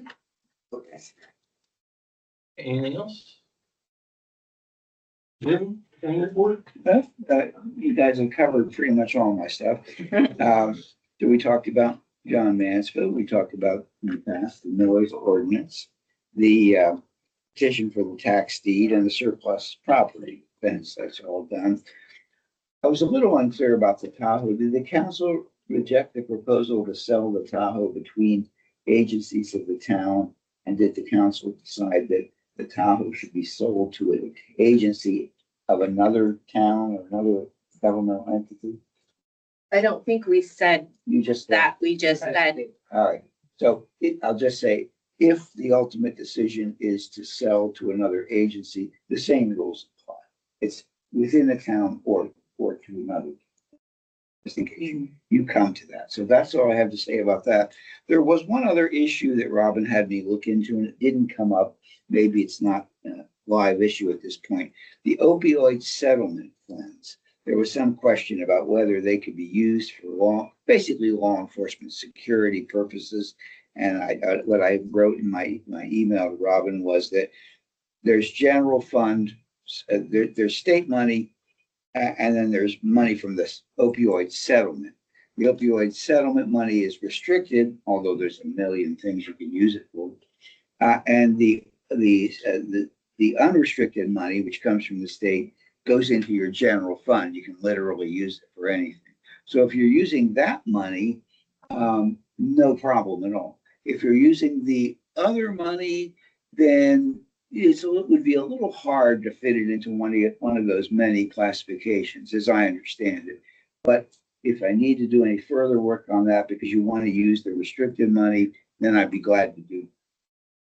That's, yeah. It isn't going in the general fund, though. It has a separate fund for Okay. non-restricted and restricted. It can be used. It can be treated like general fund. Yeah. You're right. Thank you for correcting. No, me. I just wanted them to know that Yeah, it's separate. Yeah, it's separate money, but it's treated like general fund money. It can be literally used for anything. It is truly unrestricted. If that's the money, is that the money that's going to be used, or is it the other money? Well, I don't think we've decided what we're gonna be Oh, using okay. it for. Well, they're Yeah. then okay. I mean, they would like to use it. Yeah. For the Right. light in the cameras. Well, if it's the unrestricted money, then no problem. We don't need to talk about it any farther. If it's the restricted money, I'll need to do a little more creative thinking about whether it fits into one. Admittedly, there's a lot of categories, but I didn't see one that obviously fit this, so I have to do a little more thinking. What is the total? Just roughly. just give me 1 minute. Well, and I forgot to mention that, that's the money that I was looking at for revamping the police department somewhat possibly. And then my other question was, can we use any of that for salary? Well, police officer salary? Yeah. Really part-time now. Yeah, I have to look at that. Your unrestricted is $6,532.87. Restricted is $12,819.81. So you think we could use that possibly for the, like we read the police department? The 6,000? Well, Well, I thought you wanted to use it for the gate well, and that'd be part of it. Well, I just didn't know how much that Why would don't you cost. let me take, Mark, why don't you let me take another look at it? You've got, I have the original email, but I'll add to that salary, officer salary. Yeah, the problem is that a lot of the categories are educational and treatment oriented as opposed to law enforcement and security oriented. That doesn't mean there aren't some that cross over. So I was just thinking lobby, access to the police department, we can throw that in there, the cage for the, Yeah, buying up the hard storage. well, I'll take a look. That might take care of the whole project. Mhm. So I'll send something to Robin on it. So the the hard storage that we have in there, people have to have access to some of that to be able to put evidence in and out or whatever. And right now, ammo's in there. There's a lot of stuff that guys need access to. Well, I've got to keep that locked because it's evidence and I can't give anyone the key. So they can't get in to get something unless I'm there because evidence is storage in the, yes. So I want to get a gate or something put up, which I said that wouldn't be anywhere near what we're spending. It might be $1,000, for the gate. So the rest of it, I'd like to try to use for that stuff. We'll take a look at it. If anyone have any questions about any of the other categories, other issues? Okay, that's all I've got. Citizens? Larry? Yeah. Come on. I just got 3 or 4 things. 39 South Second. I misspoke a while ago when I was talking about the dog thing. It's on 3rd Street. It's not 2nd Street. But they got the limit, so. It's you can't say, it's nice, it's entertaining. But it is my in-laws, so I'm speaking for them. And then, on the corner of Lake and Main, there's a manhole cover there. Yes. I don't know what, you turn that corner and it sounds like it's coming out of there. We it was down for so long, there's only a short section there, and we had to bring it up when we were doing the project over there in that alley. It had warped over time, and at this point, we've tried another lid in there, does the same thing. It was actually worse, so we put the original lid back in there. It'll eventually maybe heat and go down and drop down. It's just a time thing. Yeah. But it can't come out of there. Sounds like it's gonna fall in. It does, and you can hear it from. Yeah, it sounds horrible, But but you're it's, saying right now, RD, because I've asked you about it Yeah. before, and you said that's just, Yeah. and it's good. We ain't Yeah, gotta worry you can- about it flipping up and. you can drive over it, semis go over it daily. I mean, yeah, Okay. it's not a safety thing. Yes, it's annoying. I can hear it from my front porch when I'm Right. standing out. But it's just getting it back down. We've actually thought about trying to take the torch down there and seeing if we can heat it down some, if it'd help. Could we shim it? Weld some Well, shims on it? We tried to do the shim thing, and again, it was making it where it was unlevel, and that's when it actually popped. So, No, either way, it's not a safety concern. We're- yeah, right now it's not, it's just a noise. Okay. And then on the south end of town, it's a dead tree hanging over the road. Been there for years and years and years and years, been hit multiple times. And it's just a matter of time before it falls. And I don't know if it's property owner, but it's probably certainly in the town easement. Are we talking about in the curve, the tree Yes. there? Yes, we've talked to that person. It falls in the easement, but the easement is still control of the property owner.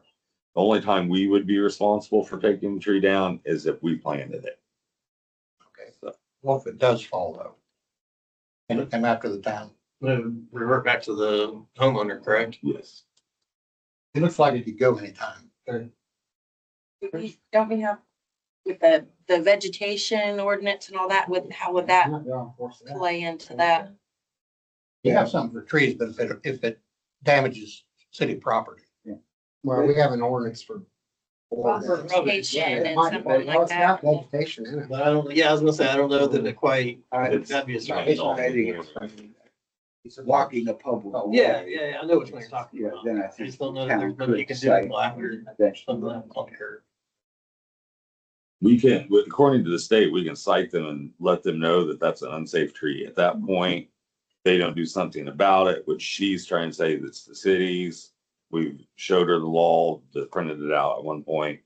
Then she stopped trying that, but at that point, she was saying, well, you guys planted a tree. And I said, well, how do we prove who planted that tree? I don't think we went through there and planted that tree, to be honest, so that's where it's at. And she knows the tree's in bad shape. She said herself, but she tried to get it. Be to take the tree down, I have to get estimates. It's, regardless whose responsibility it is, if we can get it. well, we've but got that's the- Title VI thing, because we do it for her. Then the next person comes along and says, I want my tree, it's in an easement. So then we open Pandora's box. Very least we should place item for indeed. Yeah, no, okay. He might have something under building commissioner code, he can say. If nothing else, we can take it down to remove the safety concern and then build them. Yeah, there's a process, but it's a fairly simple. It's in the ordinance. He was talking about you file for the deed for the title for Yeah. lot 6 Right, on the 15th, right, maybe 30 days after that, yeah, because demolition. well, I don't know how long it would take to get someone out there to do it. Obviously, you need a contractor. You could be looking into it in the You meantime. can start the process of that. Process. Time. Yeah, he's gotta have some, even though we know this guy, or strongly suspect this guy has disappeared. He's gotta get notice of the actual lawsuit. That's another mailing. He's got time to show up. And then when he doesn't, we go into court and get what amounts to a default judgment. And then we have to submit that judgment to the, who is it? Can't remember which office it was, is it the register? And they issue the tax deed, then you have your tax deed, and then, yes, you receive that. So some, if everything like went off like clockwork, it might be 30 days, but it might also be a lot. I feel like Chad he's talked to some people and I feel like he has things in place to where when we get our part done, Right. he can like Move it. get it Like I going said, pretty 30 quickly. days, you're talking. There's also a specimen abatement that gotta be done before it's turned down. So. And then one other thing, with Circle K, still no contact. Nope. So I make contact with them weekly. I don't know if you noticed it or not, but Anderson in the last week or so, they're getting too many service stations. Yeah. They're getting one on every corner. So they passed an ordinance that when a service station closes, they have 1 year to do something with it. Mhm. That's take the tanks out, remove the pumps, make it a non-station within 1 year. Why can't we do that? Do you want to do that? Why? There's one place in town that we have a gas station that we can have a They're gas. holding it over your head. Absolutely they are. But we can make them mad and they can put a non-restrictive deed down and they could shoot us in the foot for all that and say, okay, well then we'll just hold on to this property. We'll put a non-restrictive deed down. They're already holding on to the property. Absolutely. That's what I'm saying. They're not- But right now, there's still a chance that they could work with us, that they could come back to us and say, hey, all right, let's do something. And that's what we're working with. We've already made them mad. I'm not trying to make the situation any worse by making them more mad. And the situation being Who cares worse, if you made them mad? They can come back They and made make the it. town mad. Mhm. I was Right. here at that meeting when they said they'd take that building down. They said they would take it down. And they said they would work with the town to put another station in there. okay, hang on. They The town, clearly, and it was- but we gave them 15 days to come up with a plan and they closed it down on the 8th day. You can't give someone 2 weeks and then on the 8th day say, okay, no, you didn't do what you said you were gonna do and close it down. So that's the problem. And that's what I'm trying to work with Circle K to try and get something figured out here. So you have worked with them. As far as I'm making contact with them weekly, but nothing's being done as far as, hey, this is what, it's me sending out an email saying, hey, are we moving this along? Is there anything that we can do? Hey, still checking in? Are we selling it? Because I've heard a couple different stories. I've heard it's up for sale. And then I heard, well, it's up for sale, but now we're just taking LITs, which is letters of interest. And so they're not really being forthright as far as on their end of what they're doing. So I'm trying, like I say, weekly, I send emails out to them. And Well, don't get me wrong, we need a service station here in town, absolutely, but you can't have them holding that over your head forever. They need a timeline. But even if we passed an ordinance, because the ordinance wasn't in place, can we make it? Well, if you're taking their property away from them, you have a Fifth Amendment. You have to buy it essentially. And then, even then, there could be litigation over whether we have the right to do that. But not taking it, but saying, if you close down a service station, you have X amount of time You can do to that. either Yeah, I mean. sell it or, I read the newspaper article on that, and the first thing I thought was, that's a Fifth Amendment. I mean, potentially. Because it isn't just literally taking the property. It's doing anything that essentially destroys its value, diminishes its value, is potentially a taking.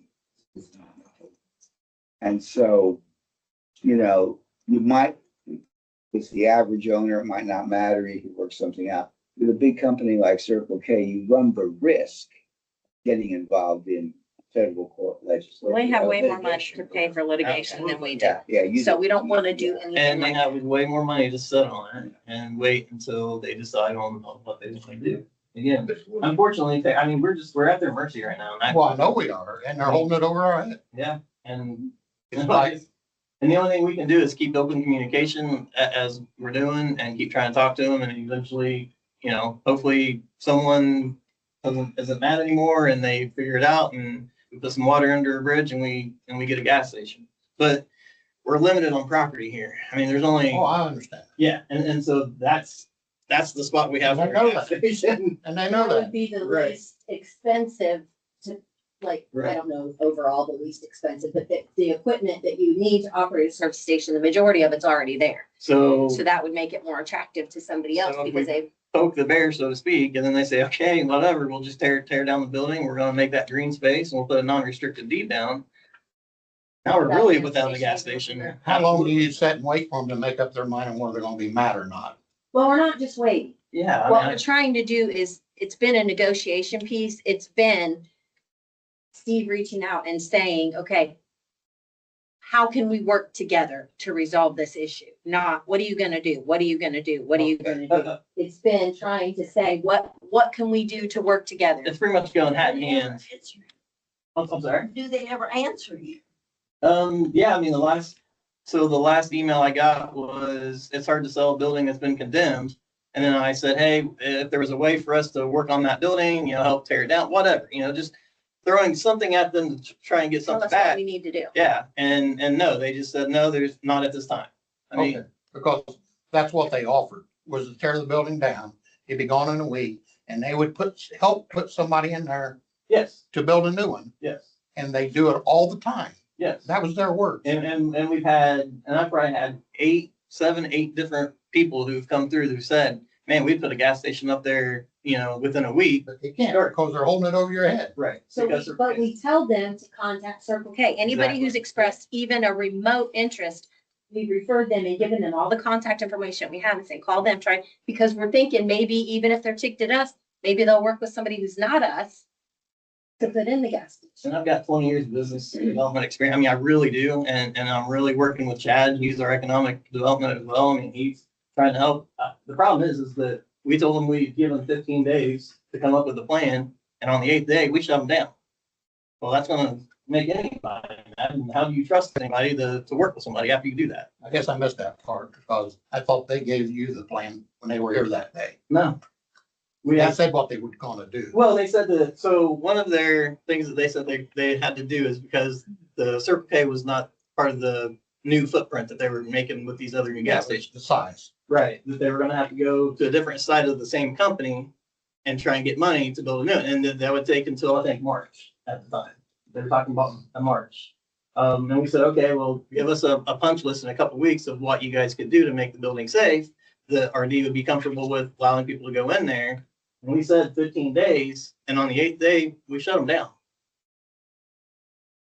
I mean, so now it's me going hat in hand.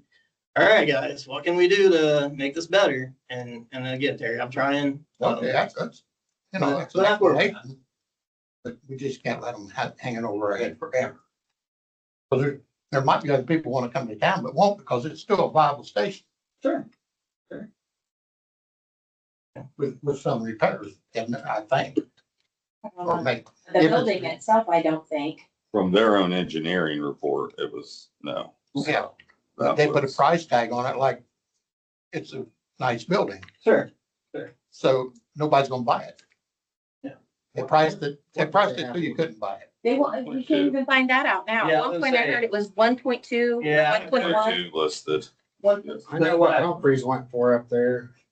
And it was, I can see them starting out there and like you said, and coming down, but But again, they're a big enough company, they can sit and hold on to this thing, use it as the tax write-off, and they've got a big enough dumpster up there that's costing them, I know, quite a bit of money each week. Well, yeah, there's people still throwing stuff out. I seen them throwing it in there the day before yesterday. Right. They're using it as a town dumpster. I guess at least the town's getting some benefit. At least it's clean. You probably have to pay for it one day to get it all away. But I mean, we're trying. I know you are. I appreciate it. I just don't want them to hold it over our head forever. Well, I don't know if there's something, I mean, is there something that citizens can do to try to compel? I mean, short of arson.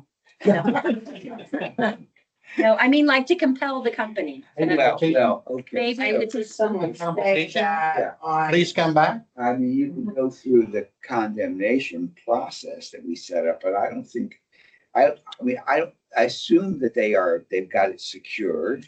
I assume that that it's not, the roof isn't ready to fall in. They've got it, they put up some timbers or whatever, so the floor's not gonna fall in. So I don't think you can say and nobody's going in there, right? The front Right, door is yeah. locked. So it's not an unsafe building. It's not, it doesn't. No, but I mean to compel them to, Oh, like, what could citizens do to compel them I to? see. Well, I mean, I bring guess if business enough back into people our said, I'm never gonna shop Maybe at Circle self-fuel. K again, it might have some impact. But it would take, you might wanna enlist people from, I mean, I think you need more than the population of Somerville to Yeah. make an impact. It's not like they don't have any competition. They do, they have lots of competition.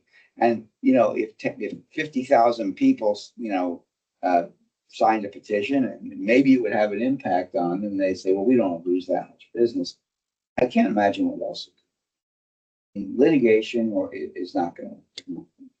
No. And they have way more money to litigate than we do. Well, and we also don't have an issue, not really. They're also taking over You the. think we don't have an down issue? We there. don't have a legal issue, we don't have a legal, Yeah, we Circle don't have K legal puts the- grounds Yeah. to force them to They're tear actually it up. nothing, you can use your Circle It doesn't K sound app bad. and they're. Analyze it discounts. thoroughly. Both are It doesn't acceptable sound at like this it's an point. unsafe building, it's ready to fall down. It's an attractive nuisance to children that, people in there smoking dope or whatever. It doesn't sound like it falls within the nuisance statute. So if you want to have a building on your property that you own that is not doing anything, it's just sitting there, you can do that. Okay, you just dealt with that with another building that the town now owns, Yeah, I know. where it sat there with tanks in the ground for 50 years. Well, they made a deal with the owner. Yeah, they had to make a deal. Yeah. And that was not a super fund, but that was a polluted site and somebody had to clean it up. The owner didn't want to be that someone. And he was highly And as an motivated. to Individual, I sell. mean, that was an individual Not who a court. owned it, not a It was big an corporation that individual. had millions Yeah. at their disposal to do whatever. So- There may be some, and it may have nothing to do with it, but there was people, it was this last week that were there looking at the tanks and doing like testing on them and stuff. So maybe there is somebody or looking at it. or I saw them looking at the tanks. Yeah, they were out there testing them and pressure checking them and all that. So, Yeah. I mean, who knows? If it becomes an environmental hazard, the state or the EPA could take action and they would say, well, we don't need this anymore. Let's get rid of this. Maybe the town will take it over. See, what happened with the other place, you may remember with Chad Pigg's discussions, the Indiana brownfields was gonna help out to remediate the toxic site. Yeah. And that's fine, did they do that? The owner, the individual owner didn't want to be stuck holding the bag. Yeah. So he was glad to sell it to the town for a small amount of money. And his assumption was that brownfields would help the town out. Now, it looks like maybe there's some issues with that, but that's how that happened. I don't think Circle K is in that position, but if it becomes if it's determined to be an environmental hazard, they're facing millions of dollars in cleanup costs. Maybe. The tanks are not old. No, I say the tanks are the best part of that Yeah. whole property. Yeah. Would make it most That was- attractive to another. Yeah, and just because there are tanks there doesn't mean anything. They have to be leaking and leaching. Right. and- Oh, yeah, that's what I'm saying. There ain't an environmental hazard at all because them tanks are new. They redid all that. But until I can So- figure out who to contact other than the project, the manager, whoever has control of the property, and so I can get past that person to get That's just kind of, I'm just sharing the information. That's just- The district and the regional guys that were here at the meeting. So it's gone through their real estate company. So Circle K is Circle K gas station, Circle K, whatever those other guys were saying on the other side, and then they have their own real estate company as well. And so right now it's me emailing the real estate company because they pretty much pushed that property Right. over to them. So that's where I'm at. All right, But maybe it's for sale, maybe it's not. Yeah, and again, they're not telling me, it's probably for sale, but they put it where you can't afford to buy it if you have to do all the, because they said in the meeting it wasn't viable to fix it. yeah, that they were gonna tear it They down. were gonna tear it down. They said it. Well, I at one really point, don't they were think that delivering the price fence tag- panels. It's not that crazy. That's not in their words. That's not my words. No, absolutely. You ever see that movie about McDonald's, about where the guy sits and says, you think you're in the hamburger business, you're actually in the real estate I know business? they're in the real estate business.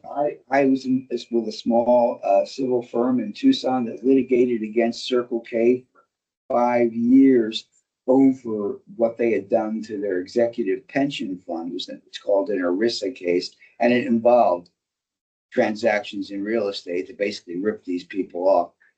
It was pretty obvious that they cared a lot more about real estate market than they did about selling, candy and cigarettes. Yeah. Okay. Thank you. Thank you, Barry. Oh, and let the minutes reflect that. Thank you, Melissa, for your time, Thanks, Karen. and the minutes should reflect December of 30th, 2026. 25. You tried, you tried. This seat for 2 years, Terry. I almost had that in there. Yeah, He almost got you. he almost, no. He almost did. Finally get a talk. I didn't know you wanted to talk. Okay, this is my problem. I've been in this town for 59 years. I've lived here for 58. This town has never looked as bad as it does today. Just go across the street, look at the signs, look at the gutters. You know what? I've been thinking about it, and I thought, I'll get my broom and I'll go up there and clean that mess up. Then I decided if I did that, somebody'd be calling the police and saying I was nuts. And so I've got a better plan. If the town board would go with me, make showing that they are interested in this town, cleaning it up, we could get it done. And I think then we would get people helping us. Because, okay, you're having this thing this weekend, that's great. But what are people gonna think when they come in here and look at this town? When I moved here, they said, don't go over at West Street. It's just nothing but a junkyard. It looks better today than Main Street does. I walk over there, it's clean, they have their lawns mowed and everything. Look down Main Street, half the lawns aren't mowed. There's stuff on the sidewalk from one end to the other. The gutters are full of leaves. And they said at one time, we weren't even supposed to let our grass clippings go into the gutter because something. Now we're gonna have all these leaves go down if it ever rains. Now what are we gonna do about that?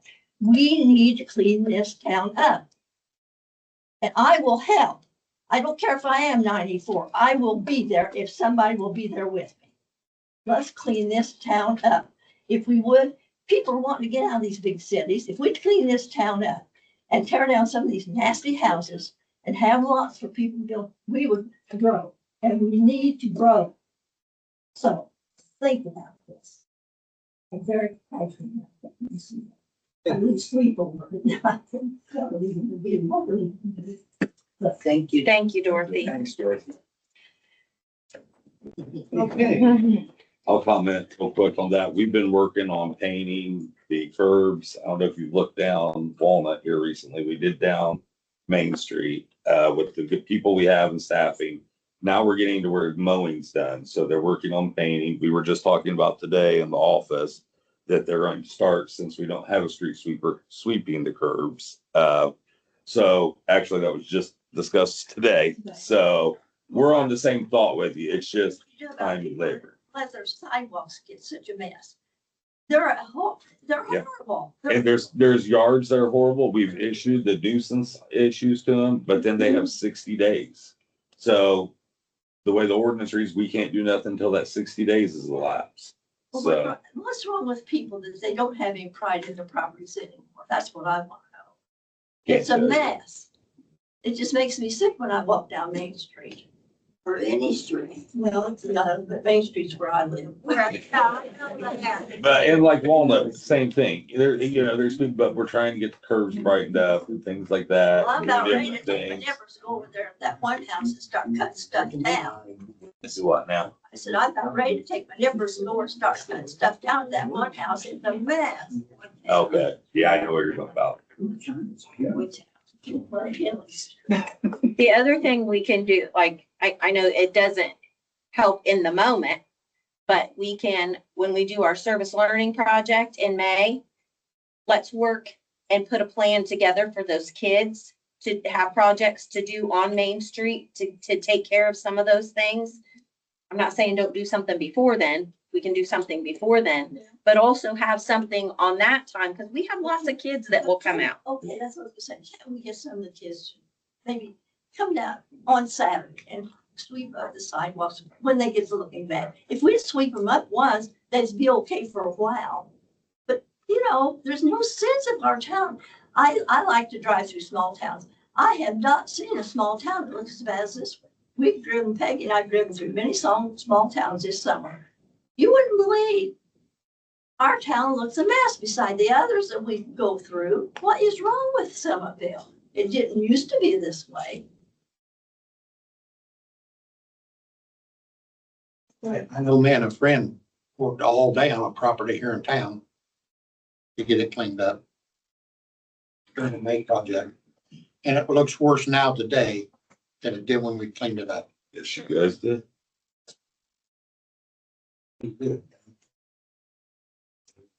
So, I mean, when you're talking clippings, and you're talking leaves, and you're talking the curves and such, I mean, in my opinion, and I don't know, I may be wrong, RD, you're the superintendent, man. I mean, they're talking to you, right? And that's why I said, we were just talking today about manual sweeping. We're So gonna start, we need to, I think we need to look at street sweep.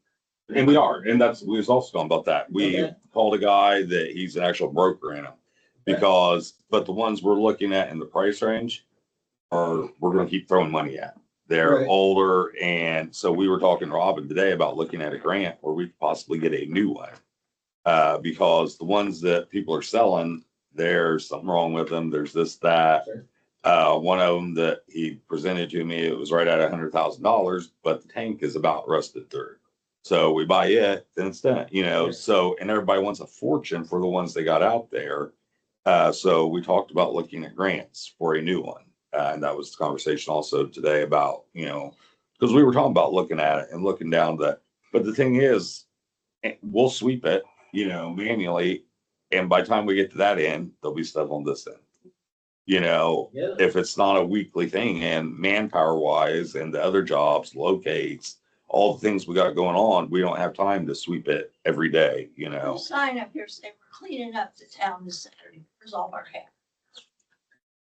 People in town here need to get involved. Don't do it this Saturday because I'm actually out of town for my wife's birthday, but the next Saturday I'm there for you.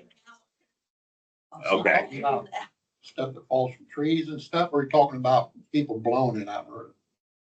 Whether you're talking about where people have purposely like blown stuff out to the road, or what are you seeing? Or does it just off the Well, for one leaves? thing, I pick up cans in front of my driveway all the time. People just throw them out in the yard or out in the street and they run over them. I pick them up, take them in and recycle them. No, We've also seen people literally other than blowing grass back into their yard. Like when I mow my yard, I live on Main Street. I blow the grass back up into the I yard. do too. I watched it the other way. People blow it out in the street, There is a city ordinance. you know. So you passed one years ago about that. A compost one. It comes with a $50 fine. And unless you're seeing people do it, you can't prove it unless you see them actually do it. And then they That's have it. so many days. On the sidewalk, it tells the tale right there. Yeah, But I mean, being able to have common sense and know, hey, we know what's going on, and being able to prove it Right. with the law officer, I mean, that's two different things, unfortunately. But yeah. So, And like I said, and we've talked about that. We're looking into a grant possibly to buy a new street sweeper or a good quality one that we can afford and go that route. and even look at maybe even a pool behind, I mean, not saying that we have to have a big fancy, you know. No, Even a yeah. pull behind that's on a trailer, you know, I don't know. I've seen a Right. few of those that are. There's a few of them I've seen like that, but they're not real. There's not a real popularity of them that they're around that much. I talked to a city that actually up north, I believe it was Angola, it's something I got it wrote down, but they had a pull behind, and they sold it. I actually was looking into it. They said, you really don't want it for what you're going to do. The brushes don't work well. It don't pick up. Now, if you're going to try to suck stuff up, it works great. You know, if you're just using as that, but to use it as a true street sweeper, it don't work with great.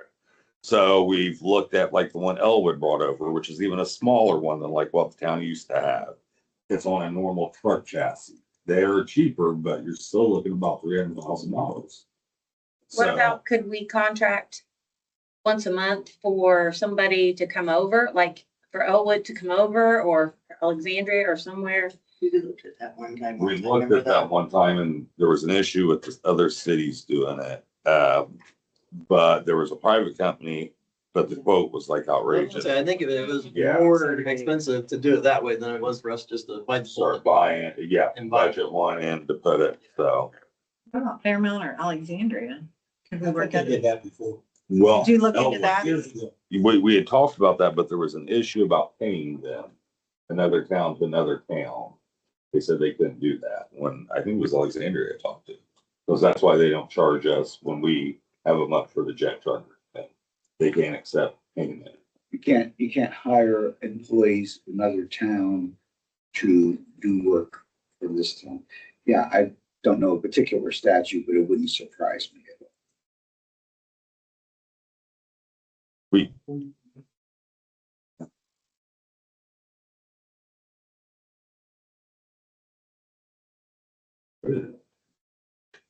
we're looking into it and we're trying on it, so.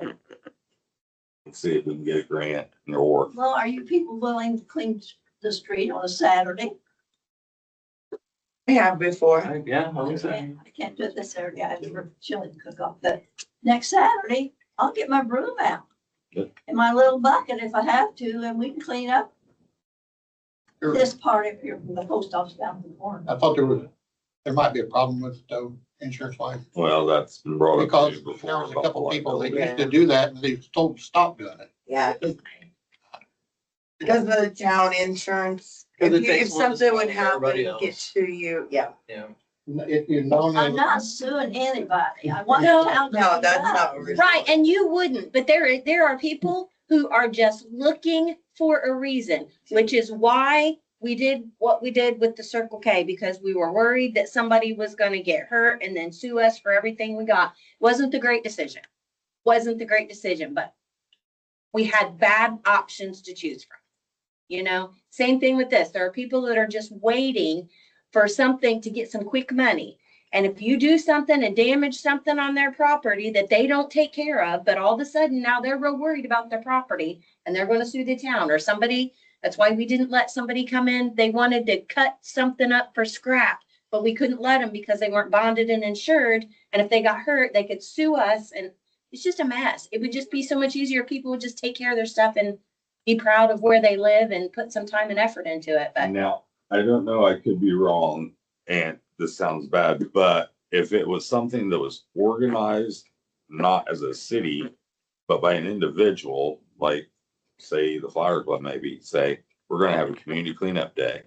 Would that relieve the town of the liability?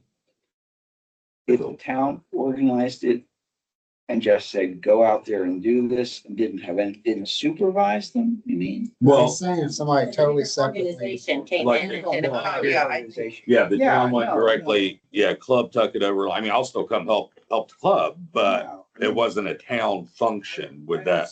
I don't see that as being a liability problem for the town, as long as all they're doing is saying, you know, it's okay for you to do this as a private organization. And by the way, I did check on this thing about other employees, other towns' employees.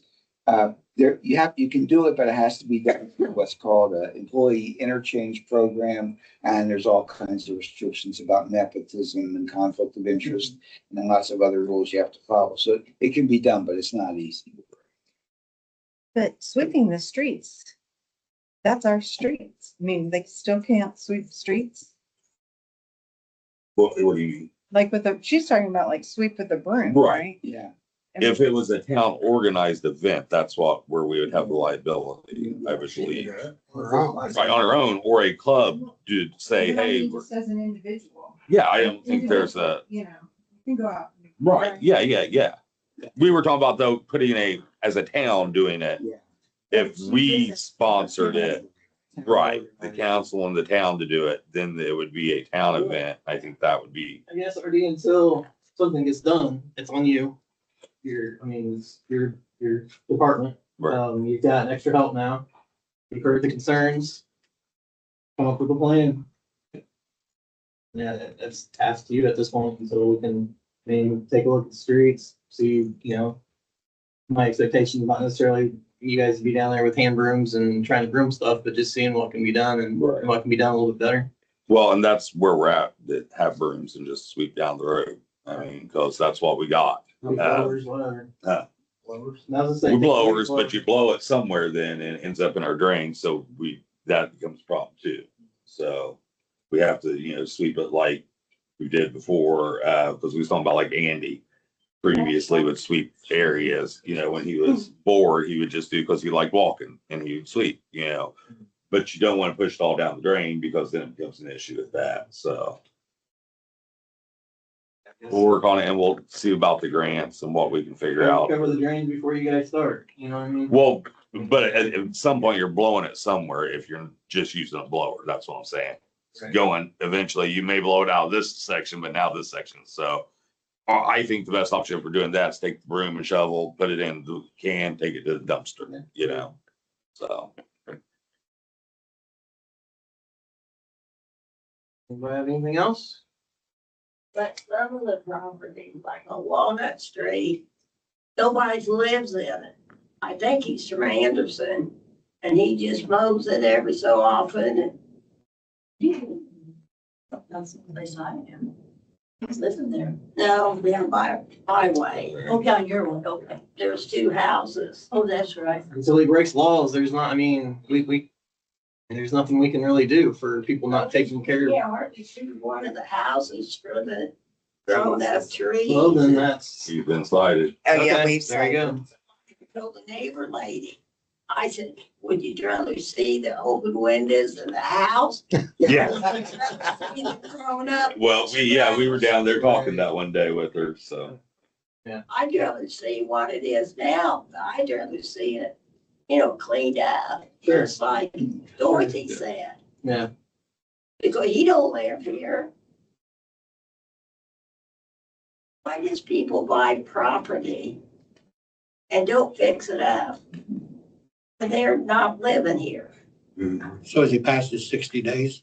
He's coming up on it. Most people buy them at tax sales and probably sight unseen. They see a property for sale and they can pick it up for $1,000, $1,500 on a tax sale. And they think, oh, we got something, and they buy it. And then they realize kind of what they have and that sometimes it's going to cost more than what they've got to fix it. And then they're stuck with it. That happens a lot of times. Two side by side. Yeah. And maybe he has a plan one day to put something there and rent it. I can't speak for someone that I don't know. But as just generally what I've seen in the past and what I've done, that's kind of what happens. Happens in that building. Yeah, that's exactly what happens in buildings on Main Street.